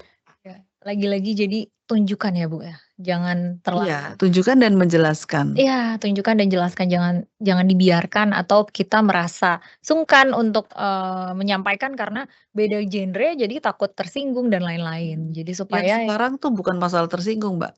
Takut dibilang sok bukan takut dibilang, kuno, ya, ya. old banget sih gitu kan. Itu kita takut mendapatkan peran itu sehingga kita sok membiarkan terlihat memahami mereka tapi sebetulnya tidak mendukung untuk tercapainya goals unit kerja tersebut. Baik. Mudah-mudahan terjawab ya Pak Sukali ya, dan bisa mulai diaplikasikan saran dari Bu Vivi tadi. Selanjutnya, dari Bapak Muhammad Riza, sejauh mana interaksi di luar jam kerja masih dianggap profesional, serta bagaimana? Oke, berkaitan dengan luar jam kerja. Pertanyaannya adalah pembahasannya berkaitan pekerjaan atau tidak, Iya. gitu kan. Walaupun di dalam jam kerja tapi, topik-topiknya bukan berkaitan dengan pekerjaan, itu kan berarti bukan pekerjaan. Tapi Profesional. masalahnya kan tempat. Iya. Ketika tetap kamu ada di tempat kerja tersebut, berarti kan orang taunya adalah banyak hal yang berkaitan dengan pekerjaan, gitu ya. Jadi memang kita nggak bisa memisahkan ruang dan waktu, udah kayak judul lagu gitu ya. Jadi, ketika terjadi di ruang lingkup, unit kerja, berarti itu akan disebut sebagai perilaku kerja. Nah, ini yang kita sebagai diri sendiri harus profesionalnya di situ. Ketika saya ada di sini berarti ya orang akan anggap saya bekerja. Kalau orang ini kan jam waktu istirahat, ya suka-suka saya dong. Misalnya ya kayak gitu, "Hei, kamu lakukan itu di mana?" Iya. "Tempat kerja." Bahkan di kantin pun itu adalah ruang Bagian lingkup dari tempat kerja. Iya, Seperti betul, itu. sepakat Bu. Lanjut dari Indra. Dari Bapak Indra, terima kasih sharing-nya Bu Vivi. Izin bertanya, ketika terjadi pelanggaran terhadap aturan, bagaimana caranya punishment yang dilakukan tanpa mempermalukan individu? Kemudian, namun tetap menjadi sumber pembelajaran bersama agar semua tim tahu apa yang terjadi. Baik, jadi bagaimana caranya diberikan punishment, tanpa mempermalukannya, cuman, untuk hal yang dilakukan atau kesalahan yang dilakukan ini pengen untuk bisa menjadi pembelajaran untuk semua gitu, gimana Ya. tuh, Bu? Pastinya ada jalur-jalur yang memang harus dilalui, ya kan. kalau ada, pelanggaran, maka harus ditindak sesuai dengan jalur yang berlaku di perusahaan tersebut. Silahkan lalui jalur tersebut, gitu ya. Nah, yang jadi PR kan gimana caranya supaya kalau tidak dibuka, ya kan, maka ini tidak menjadi pembelajaran buat orang lain, ya. Caranya sebetulnya klise, tinggal sikap kita, ya. Klise yang saya maksud adalah apa, tetap mengangkat kembali aturan-aturan tersebut, ya. Orang mungkin akan begini, "Si ini ya, kasusnya si ini ya." Orang pasti Pasti ada akan begitu. bisik-bisiknya ya, Bu? Ya. Nah, sebagai seorang atasan, sebagai seorang pimpinan atau siapapun yang, ada di unit yang memang menangani itu, bi ambil forum yang profesional. Gitu ya. Jadi jangan, makanya mulai sekarang jangan ini ya. Nah itu pasti berkaitan dengan kasus tersebut, jangan seperti itu. Jadi ambil forum formal misalnya, refreshing tentang aturan-aturan perusahaan misalnya kayak gitu, Mmm. silakan sampaikan. Mungkin akan ada yang nanya, "Kenapa Pak? Kayaknya, sekarang dari dulu sampai sekarang biasa-biasa aja," atau misalnya dia nggak tahu, ada yang tahu. Emang ada kasus, Pak? Nah, ini tantangannya di situ, gitu ya. Ada kasus ataupun tidak ada kasus, tapi kita perlu me-refresh. Iya. Ya bahasa diplomatis tetap harus dipakai. Ya, orang bilang, "Halah, menutup-nutupi." Itu PR orang tersebut. Tapi sebagai pimpinan dia harus profesional, tidak membuka, tapi tetap harus mengangkat itu dan menjadi concern lagi. Iya, untuk menjadi pembelajaran bersama supaya Ya. kasus yang serupa tidak terulang ya, Bu? Betul, dan kalau itu jangan kasih contoh, nggak perlu kasih contoh, apalagi sebut nama. Iya, betul. Baik, mudah-mudahan jelas ya. Eee, Selanjutnya ada pertanyaan dari TAD, dari SHU ya, Bu, ya. Bu Vivi, bagaimana kalau saya cuma TAD? Saya bisa saja melapor, tapi pertama, saya tidak yakin akan dilindungi. Yang kedua, ujung-ujungnya karir saya akan tamat. Dan cari kerja kan zaman sekarang nggak gampang ya, Bu. Masya Allah. Ya, ini banyak juga terjadi ya, terpaksa saya bungkam karena saya butuh pekerjaan ini, gitu. Saya nggak bisa pungkiri ini terjadi, ada resiko yang memang saya ambil, seperti itu. Saya tetap butuh pekerjaan ini, saya diam dan saya nggak melaporkan, oke. Tapi ada salah satu jalan yang bisa yang bisa dia lalui, yaitu mengolahnya secara pribadi, gitu. Iya, Ini resiko ya, ini kasus khusus banget ya. iya, Yang betul. kalau saya mau bilang sih harusnya dia speak up, Iya, gitu ya, tapi kan dia memilih. Nah ini, memilih untuk tidak speak up. iya. Berarti dia harus menanggung resiko bahwa kemungkinan budaya ini Berlanjut. berlanjut. Iya. Tapi itu Atau resiko yang saya ambil bahkan atau mungkin bisa menjadi lebih lebih lebih parah, parah, betul seperti ya, itu. untuk saya turut, berempati dan prihatin dengan kondisinya ya. Saya nggak Ya, tahu ini Mbak TAD atau Mas TAD dari SHU ini ya. Cuman, ya saya bisa memberikan masukan mungkin segera menyampaikan, kalau memang khawatir sekali silakan sampaikan ke yang memang profesional, yang memang kami disumpah sebagai profesional untuk melindungi, kode etik dari apa yang disampaikan tersebut ya. Jadi supaya tidak berkelanjutan ya, Bu, ya? iya. Ini yang dia harus pikirkan kan ini akan, menjadi, kebiasaan yang Dan jadi budaya, akan heeh, terus ketika saya tidak, dan semakin eee parah takutnya. iya, betul. Selanjutnya nih, Bu, ya, di sini, mirip-mirip ya. Jadi ada pertanyaan dari SNT, dari Lubrikan ya, "Izin Bu Vivi saya mau tanya, gimana sikap kita apabila mendengar terjadi pelecehan kata-kata terhadap wanita dan laki-laki, tetapi si wanita ini juga seakan-akan meladeni atau melayani?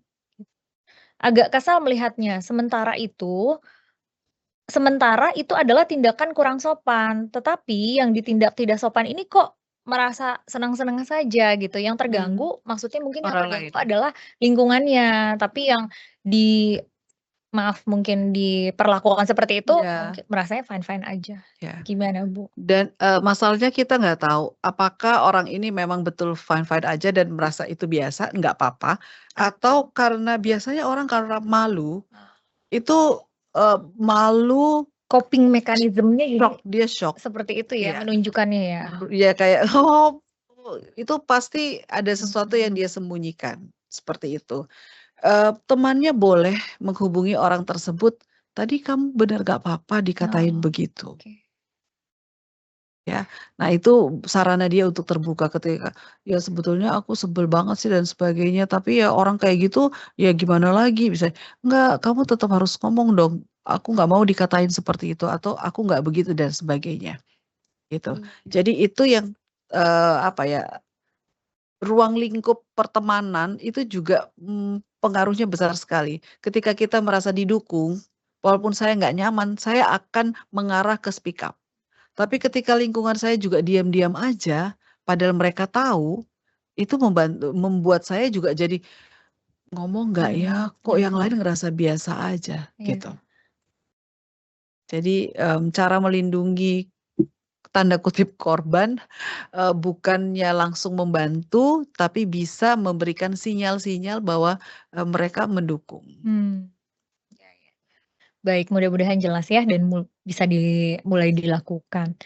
Ini ada pertanyaan lagi dari anonim ya, Bu Vivi izin bertanya, di bulan-bulan seperti ini adalah masa-masa penilaian kerja Oh di ya, tahun semester. sebelumnya.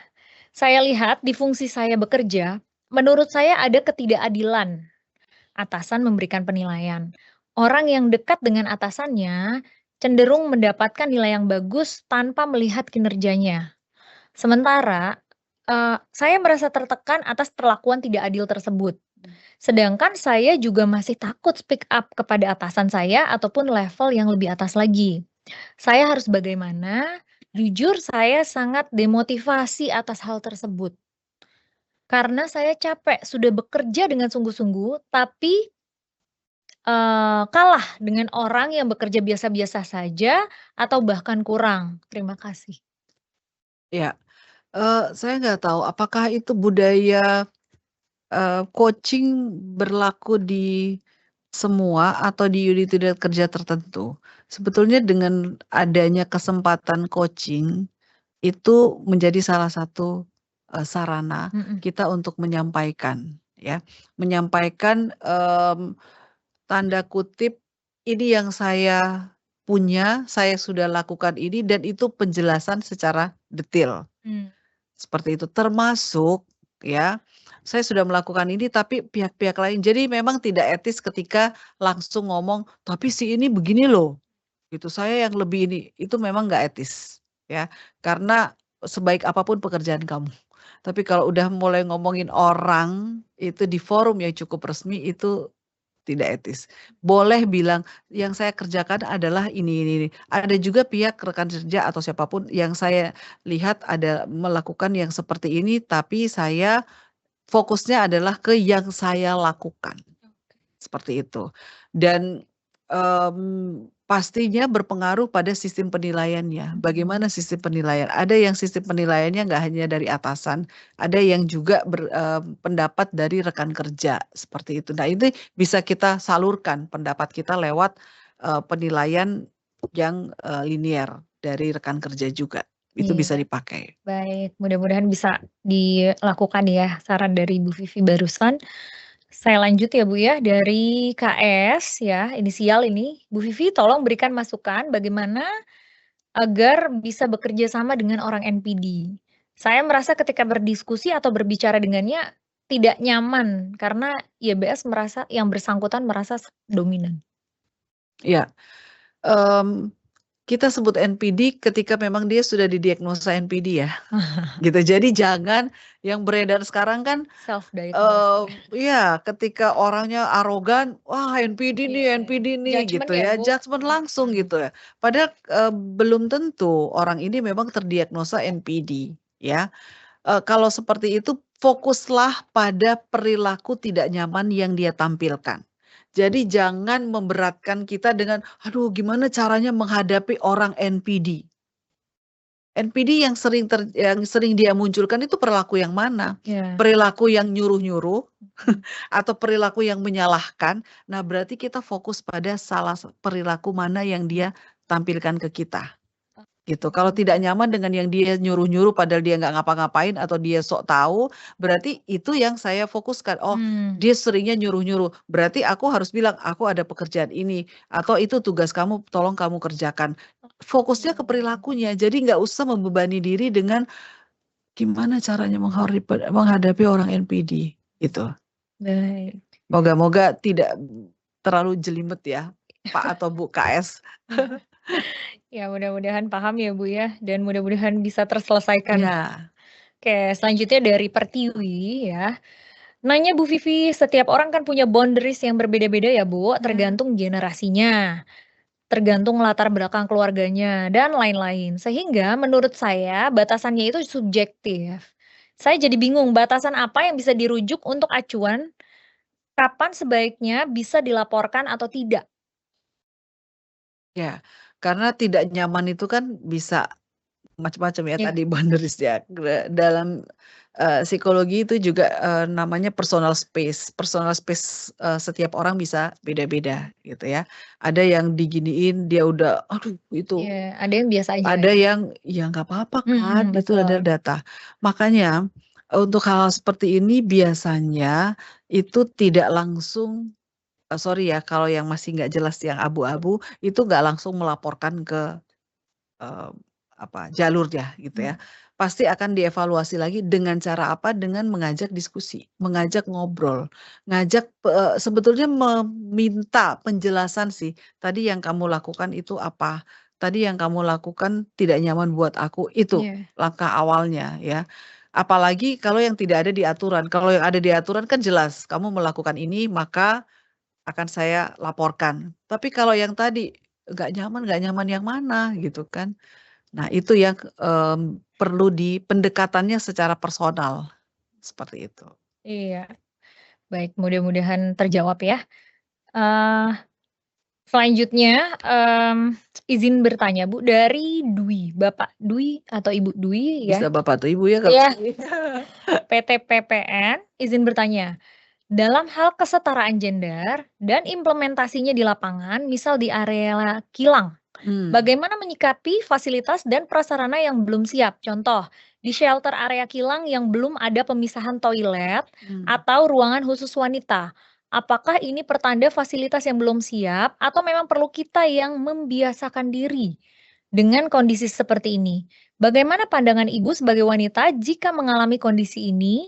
Harus bekerja shift, mayoritas laki-laki, dan fasilitas yang tersedia belum terpisah. Bagaimana, Bu? Ya, kalau fasilitas, secara tegas saya bilang perusahaan tanggung jawab untuk lakukan itu.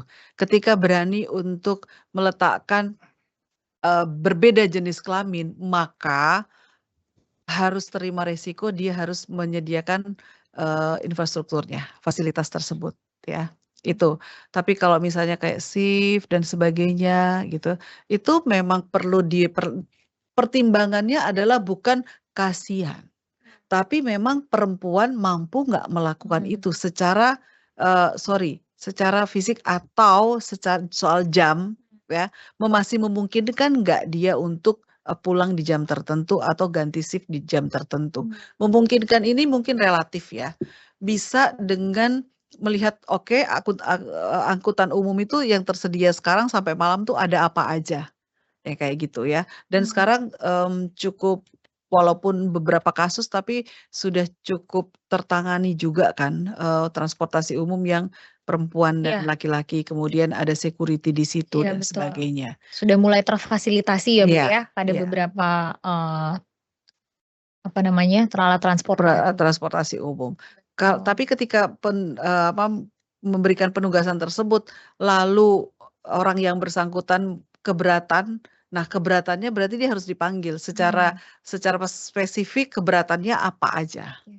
gitu. Mungkin ada hal-hal yang memang tidak bisa, tidak sesuai dengan aturan, tapi itu terjadi, berarti kan ini kasus-kasus khusus. Iya. Gitu.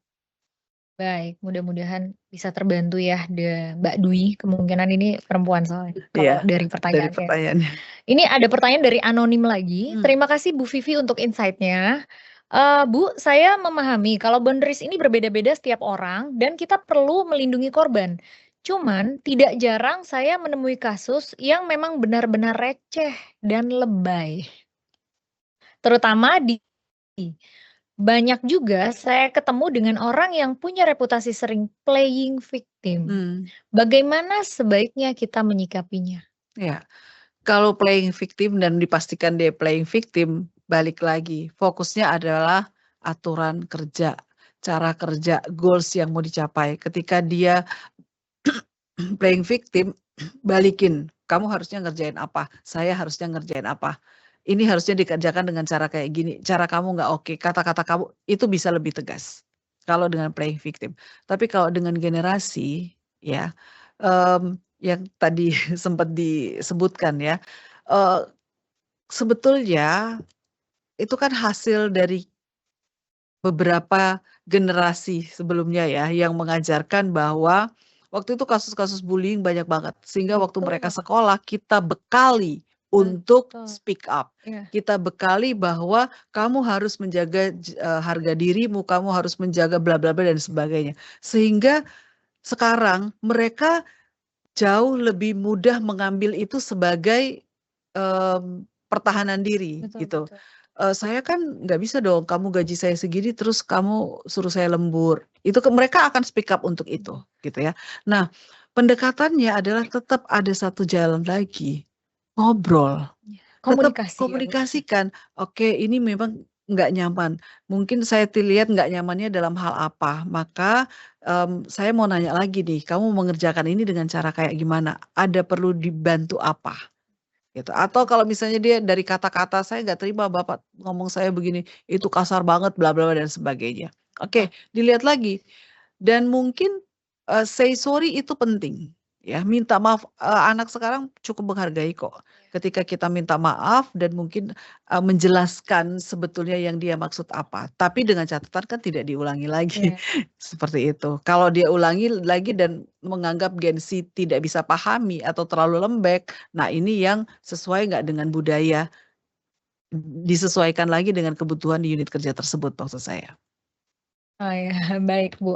Ya mudah-mudahan terjawab ya, saya udah dikode-kode soalnya. Pertanyaannya banyak sekali, saya bingung soalnya Oh, jadinya nih. oke. Rasanya mau bacain semua, tapi karena mungkin keterbatasan waktu ya, saya berusaha untuk lebih cepat ya Bu ya. Mmm, dari muda izin bertanya Bu, bagaimana menghadapi rekan kerja yang pintar mengambil hati atasan atau menganggap rekan tersebut lebih mampu bekerja? Jadi bagaimana menghadapi rekan kerja yang pintar mengambil hati atasan, sehingga menganggap bahwa dia lebih pintar bekerja. Ini Oke, masalah yang sering terjadi nih, iya, di dunia kerja nih. pertanyaan saya, masalah lo apa? Maksud saya begini, kadang itu adalah, kita melihat itu adalah ketidaknyamanan, tapi kepentingan saya ada di mana ketika orang berperilaku seperti itu, ya. Kalau bilang budaya, aman ya, budaya aman di tempat kerja, apa yang dilakukan orang tersebut adakah Mmm, yang mengganggu atau mmm, membuat ketidaknyamanan, mmm, gitu kan. iya, iya, iya. Cara-caranya dia fokus balik lagi, perilaku yang mana. Misalnya perilaku yang, suka sabotase atau nyabet apa namanya, misalnya atasan, dia masuk tiba-tiba tanpa, izin atau apa, nah berarti kan perilaku itu. Mhm. Soal dia, apa, cari muka dan sebagainya, Itu itu bukan urusan kita, ya, tapi perilaku yang tidak tepat yang membuat kita terganggu iya, ketika dia mengambil alih, ngobrol terlalu banyak dengan atasan, atau, "Sini saya aja yang bawa ke Bapak," misalnya kayak gitu. mmm, Ya nggak usah juga, saya yang akan ini pekerjaan saya akan lakukan ini karena memang tugas saya. mhm, Fokus sama itu, gitu. iya, iya, iya. Itu membuat kita jauh lebih positif juga, seperti itu. Iya. Saya dikode-kode terus nih, mohon maaf nih. Iya, jadi, mudah-mudahan jelas ya apa yang tadi dijelaskan sama Bu Vivi. Jadi intinya kita fokus pada perilakunya yang memang menurut kita itu mengganggu atau salah gitu ya, Bu? Iya, Bukan kepada penilaian pribadi secara kita. umum ya. Baik, ini, menarik nih. Izin bertanya dari, Ibu Fitri Persero. Kita sering mendengar bahwa tidak ada orang hebat yang lahir dari lingkungan yang nyaman dan tentram. Sepakat, Mmm, Bu. Bukankah lingkungan yang menganut respectful workplace terlalu berlebihan justru akan menciptakan environment yang kurang kompetitif dan realisasinya rendah karena overprotective? Wah, bagus banget pertanyaannya. oke, iya. Baik, ini kembali pada gaya kerja. Kalau saya membahas tentang leadership, itu ada, gaya komando dan, leader, ya. Jadi ketika saya bekerja dengan nyaman dan, terbuka, enak ya, Mmm, nuansanya enak, maka kinerja saya akan jauh lebih positif dan akan bertahan jauh lebih lama. Selain itu, ketika saya mau pindah di unit kerja apapun, nuansa saya adalah tetap positif. iya, Tapi ketika saya bekerja dipecut, ya, "Ayo kerja, nggak usah kalah kayak gitu aja, diperhatiin, nggak usah dengerin, udah pokoknya kamu kerjain." Dengan cara-cara seperti itu, berarti saya apa? Saya mengerjakan dengan optimal, tapi dengan nuansa dengan tidak ada kenyamanan. Besok lagi pindah unit atau ganti atasan, begitu, saya tidak jamin orang itu punya budaya kerja budaya yang yang sama. sama. Itu sebetulnya kenapa alasannya membuat segala sesuatu kalau bisa ya aman dan nyaman.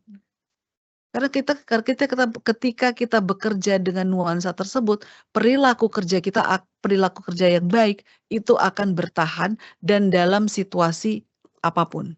Dipindah kemana aja dia akan kayak begitu, dengan atasan siapapun dia akan kayak gitu. Tapi kalau dengan tekanan-tekanan tertentu itu kayaknya kan dia akan Iya, optimal ya. Tapi ya saat itu aja, saya nggak jamin oh, nanti di oke, kemudian hari dia akan perilakunya sama. iya, Itu sebetulnya alasannya. iya. Jadi tetap respectful workplace tetap harus dibangun dan mungkin responnya ke setiap orang tidak selalu sama ya, Bu, Iya, ya? dan kalau sebagai leader mungkin yang harus dia jaga adalah goals-nya apa, Iya, targetnya apa, berarti kita perlu lakukan dengan cara seperti ini. Itu juga bisa dilakukan dengan baik. nuansa respectful, apa tadi, Workplace. workplace, ya. Baik, mudah-mudahan terjawab ya Ibu Fitri ya. Bagus sekali tadi itu diangkat soalnya. Iya betul. Baik, ini, saya masih boleh terlalu banyak nih, soalnya sayang kalau nggak disampaikan ya. Ini dari Bapak Rohman, dari PPN, izin tanya Bu, menurut Ibu bagaimana fenomena work wife atau work husband jika terjadi di lingkungan kerja kita, bagaimana kita sebaiknya menyikapinya? Terima kasih. Kita itu maksudnya saya sebagai pekerja yang punya pasangan di situ juga, Nah, ini saya kurang paham dari atau dia pertanyaannya. melihat orang lain yang punya hubungan suami Mungkin istri. seperti itu ya, bagaimana fenomena. Jadi fenomena di tempat Iya iya kerja iya, ada yang, bekerja tapi mereka adalah pasangan, suami istri, mungkin seperti itu ya, Bu. iya, Bagaimana sebaiknya menyikapinya? Terima kasih. oke. Untuk menyikapi ya balik lagi, kalau kita profesional, berarti kita fokusnya pada perilaku kerja mereka. Ketika perilaku kerja mereka, di tempat kerja menghargai orang, dengan cara-cara yang sesuai dengan aturan, ya sudah, Iya, silahkan.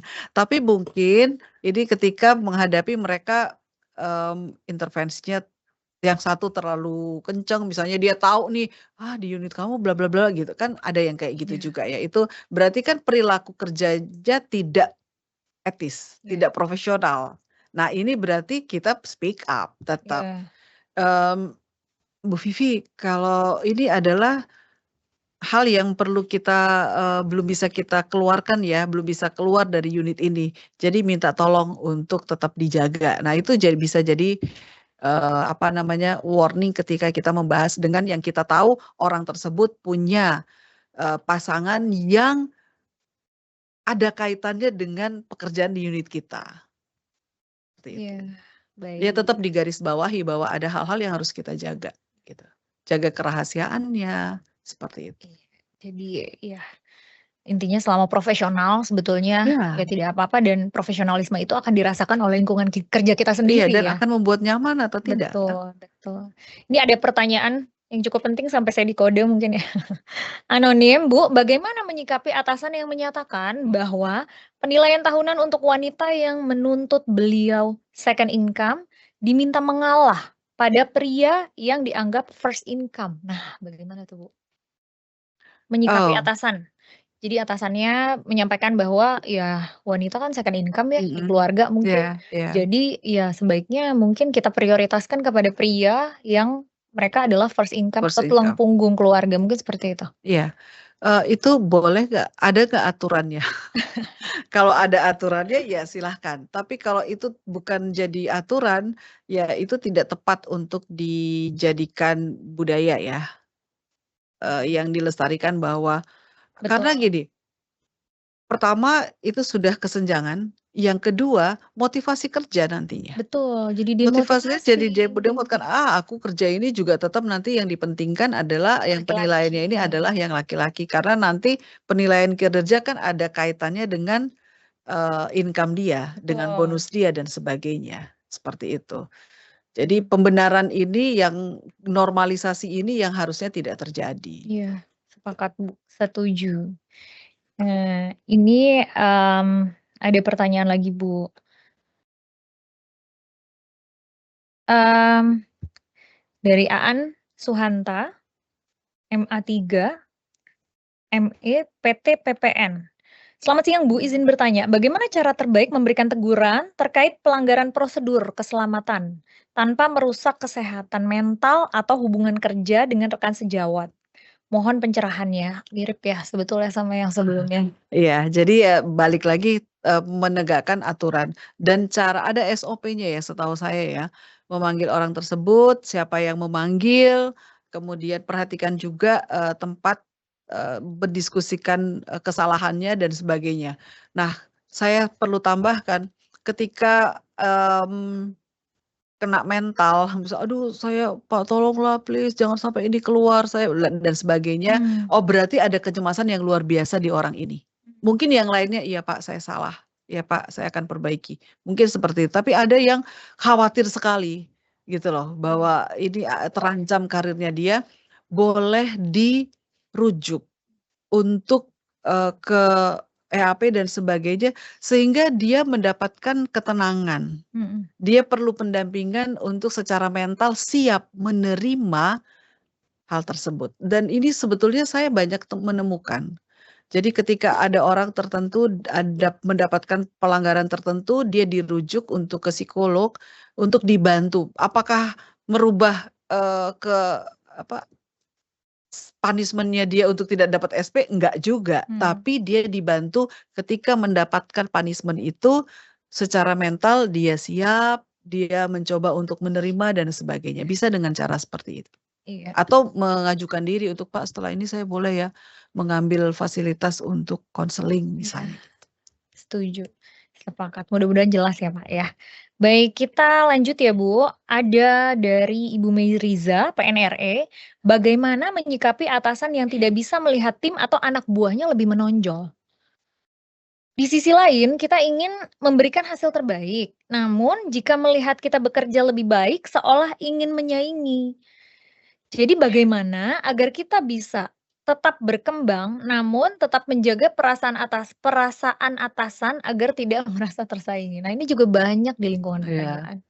mmm, tanda kutip "baik banget" ya, memperhatikan atasannya, Iya, aduh takut dia tersinggung, dia baik sekali loh maksudnya ini Ibu dan itu, Meiriza. apa namanya, observasi yang itu observasi massal kayaknya ya, bukan cuma Ibu, siapa, Bu Mary aja ya, tapi Iya, mungkin rekan-rekannya. Oke, kalau mau profesional yang mau saya katakan kembali lagi, ketika dia mau merasa tersaingi atau enggak, ya saya tetap fokus sama pekerjaan saya.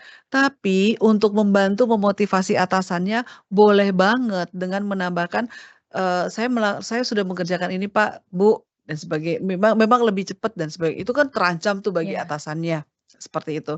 Nah, bisa juga kita tambahkan, tapi semua ini karena kemarin Bapak atau Ibu membantu saya untuk ini. Jadi, apa ya, ini sebetulnya bahasa-bahasa yang positif untuk saling mengembangkan, mmm, gitu. Dia tidak mencari muka dengan, lip service, tapi memang dia berterima kasih karena sudah dibimbing untuk iya apa, gitu ya. Ini hanya contoh aja. Atau kasus-kasus yang lain dia tetap menyertakan peran dari atasannya. Ini untuk menjaga hubungan baik, sehingga atasannya tetap merasa dihargai dan secara pribadi dia merasa bahwa, "Oh iya ya, ini juga hasil kerja saya juga iya baik, berarti bukan cuma, anak buah saya doang yang baik." iya. Gitu. Mudah-mudahan terjawab. Baik, ini pertanyaan terakhir ya, karena Oh, saya oke. selalu berkode-kode, mungkin waktunya sudah lewat Iya sebenarnya, iya. tapi pertanyaannya banyak sekali. Dari Bapak Endi, dalam kasus suap atau fraud, Iya. melaporkan tanpa diketahui pelapornya masih gampang. Tapi kalau pelecehan, kan pastinya ketahuan siapa yang lapor, kecuali pelakunya memang melakukan pelecehan kepada banyak orang. Nah, bagaimana cara melindungi si pelapornya? Iya. Ini sistem yang harus dibangun, ya. Tadi respectful workplace Workplace. itu sebaiknya punya jalur yang sudah mulai dibuat. Jadi nggak sekedar berapa, 4 pilar apa 5 Iya, tadi? 4 pilar, Bu. 4 pilar itu dikumandangkan, tapi ketika ada kejadian, terus gimana? Mmm, Gitu ya. Saya sangat menyarankan ini adalah, awal yang baik, tapi perlu dibuat jalurnya. Ya, jalur pelaporan. Pelaporan boleh menghubungi siapa dalam, wadah apa, boleh telepon atau hanya WhatsApp yang aman tuh WhatsApp, ya, yang aman itu WhatsApp. Jadi, walaupun ada nomor teleponnya mhm, gitu ya, tidak maksudnya kadang orang, membuat apa istilahnya tuh, ruang khusus gitu ya untuk pelaporan. iya, Ini mungkin agak sensitif, betul. seperti itu. Dan orang-orang yang memang terlibat di dalamnya Eee, diyakini memang orang yang sedang diberikan tugas untuk itu, Iya. gitu. Jadi, ada trust, "Oh oke, saya menghubungi ke unit ini yang memang menangani, yang memang mendampingi, bukan sekedar menampung." Iya. Ini membangun trust juga buat, para pekerja. "Oh saya jalur ini memang oke dan saya, pasti akan ditangani dengan kode etik yang baik juga." Gitu. Baik, mudah-mudahan jelas ya Pak Endi ya. Dan, mudah-mudahan hal tersebut apabila memang terjadi di lingkungan kerja kita, ya bisa seperti yang disampaikan oleh Bu Vivi ya, tahapan-tahapan yang dilakukan sehingga bisa, mmm, membuat si pelapor ini, aman gitu ya, Bu, Iya, ya. betul. Iya, jadi luar biasa Bu, mungkin itu adalah pertanyaan terakhir yang bisa jawab di sesi polls hari ini ya, karena, memang waktu kita sudah habis Bu, Iya. gitu, dan memang sudah cukup ada extend waktu tadi. Terima kasih banyak kepada Ibu Vivi Sama-sama. selaku narasumber ya, jawabannya juga sangat luar biasa dan, memberikan banyak, sekali penyelesaian untuk, para penanya. Eee, wow, luar biasa ya. Jadi hari ini kita ada 600 penonton ya yang, ikut bersama Nah, kita, iya. melakukan diskusi secara online ini luar biasa. Terima kasih, kepada dan Sobat Tumbuh atas antusiasmenya. Mungkin sebelum menutup acara, di sini saya mengingatkan bahwa, mohon kepada seluruh peserta, agar mengisi absensi sebagai realisasi dari learning hour. Semuanya ada di chat box. Kemudian saya diminta untuk mengulang kembali terkait dengan respectful workplace, di Iya. mana yang memang hari ini menjadi pembahasan kita. Jadi, kepada seluruh sobat Pulse dan sobat Tumbuh ya, jangan lupa untuk selalu kita bisa, melakukan apa yang memang perusahaan sudah, eee, menyampaikan kepada kita terkait dengan respectful workplace ini ya. Jadi ada 4 pilar, yang pertama itu adalah stop bullying. Stop bullying kita sebagai pelaku atau kita melihat orang melakukan hal tersebut, ayo kita harus aktif untuk bisa mencegah hal tersebut terjadi. Yang kedua adalah menjaga batasan profesional, jadi membuat boundaries gitu ya, Bu, ya. Dan yang ketiga, berani speak up. Nah, ini tadi banyak sekali pertanyaan terkait dengan ini. Semoga, sudah bisa dilakukan ke depannya ya, oleh perusahaan atau oleh tempat kerja masing-masing terkait dengan, jalur-jalur keamanan bagi orang-orang yang berani speak up atau orang-orang yang berani melaporkan. Yang keempat, yang terakhir adalah saling mendukung dan melindungi karena, pada dasarnya itu adalah salah satu kunci utamanya sebetulnya ya, Bu, ya. Ketika kita memang melakukan suatu hal kebaikan secara bersama-sama ya, jadi saling melindungi dan mendukung itu adalah kebaikan yang memang seharusnya Ditularkan. dilakukan bersama-sama sehingga lingkungan kerja kita akan tercipta, lingkungan kerja yang sehat dan nyaman serta aman untuk semua, kurang lebih seperti itu. Mungkin, sebelum meminta closing statement dari Ibu Vivi ya, saya juga banyak belajar dari sesi, sharing pulse kita di siang hari ini, bahwa betapa memang boundaries yang bisa kita ciptakan itu, yang harus kita ciptakan itu penting sekali untuk kenyamanan diri kita. Karena itu juga sudah saya lakukan pada diri saya sendiri. Sebagai seorang dokter, seorang profesional di perusahaan, banyak yang memang, akhirnya itu kepada saya berobat itu tidak hanya perempuan, tapi laki-laki juga. Tapi ketika kita, eee, menetapkan boundaries yang cukup jelas, insya Allah, akan menjaga diri kita juga, begitu ya, Bu, ya? Ya, Nah, sebelum saya mengumumkan pemenang dari, eee, penanya yang beruntung, 3 penanya yang beruntung, mungkin saya minta closing statement dari Bu Vivi untuk tema kita hari ini, Bu, yang mungkin bisa menjadi catatan penting untuk seluruh, sobat pos dan sobat tumbuh yang ikut, kita hari ini dalam acara sharing session. ya. Baik, untuk membangun rasa aman di tempat kerja, ada satu hal yang sangat mendasar, yaitu fokus sama diri sendiri. Jaga hati, jaga pikiran, jaga kata-kata, dan jaga perilaku. Semua itu bisa Anda lakukan ketika Anda penuh dengan kesadaran, awareness untuk fokus pada apa yang keluar dan apa yang muncul dari diri saya. Karena itu adalah hal yang bisa kita kontrol. Sementara ada aturan atau tidak aturan, atasan atau rekan kerja dan sebagainya, itu adalah pihak-pihak di luar kewenangan dan kontrol kita. Jadi please kontrollah diri kita sendiri untuk memulai menciptakan budaya rasa aman di tempat kerja. Terima kasih. Terima kasih luar biasa closing statement-nya dari Bu Vivi ya. Mudah-mudahan, bisa dipahami oleh seluruh peserta hari ini. Mungkin saya, mau menyampaikan, nah sudah ada di layar ya untuk pengumuman penanya, yang beruntung ada 3 ya, yang sudah dipilih oleh panitia. Ada Bapak Wildan dari Pertamina EP ya? Kemudian ada Bapak Fikri dari SCM dan Ibu Ina dari Pelita Air.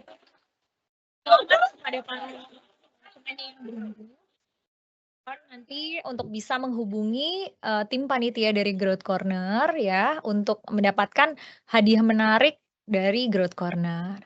Sekali lagi saya ucapkan terima kasih banyak kepada seluruh, sobat Pulse dan sobat tumbuh yang sudah ikut berpartisipasi dalam acara sore hari ini. Luar biasa sekali, semoga bisa memberikan banyak manfaat untuk kita semua. Sebelum saya tutup, saya ucapkan, wassalamualaikum warahmatullahi wabarakatuh.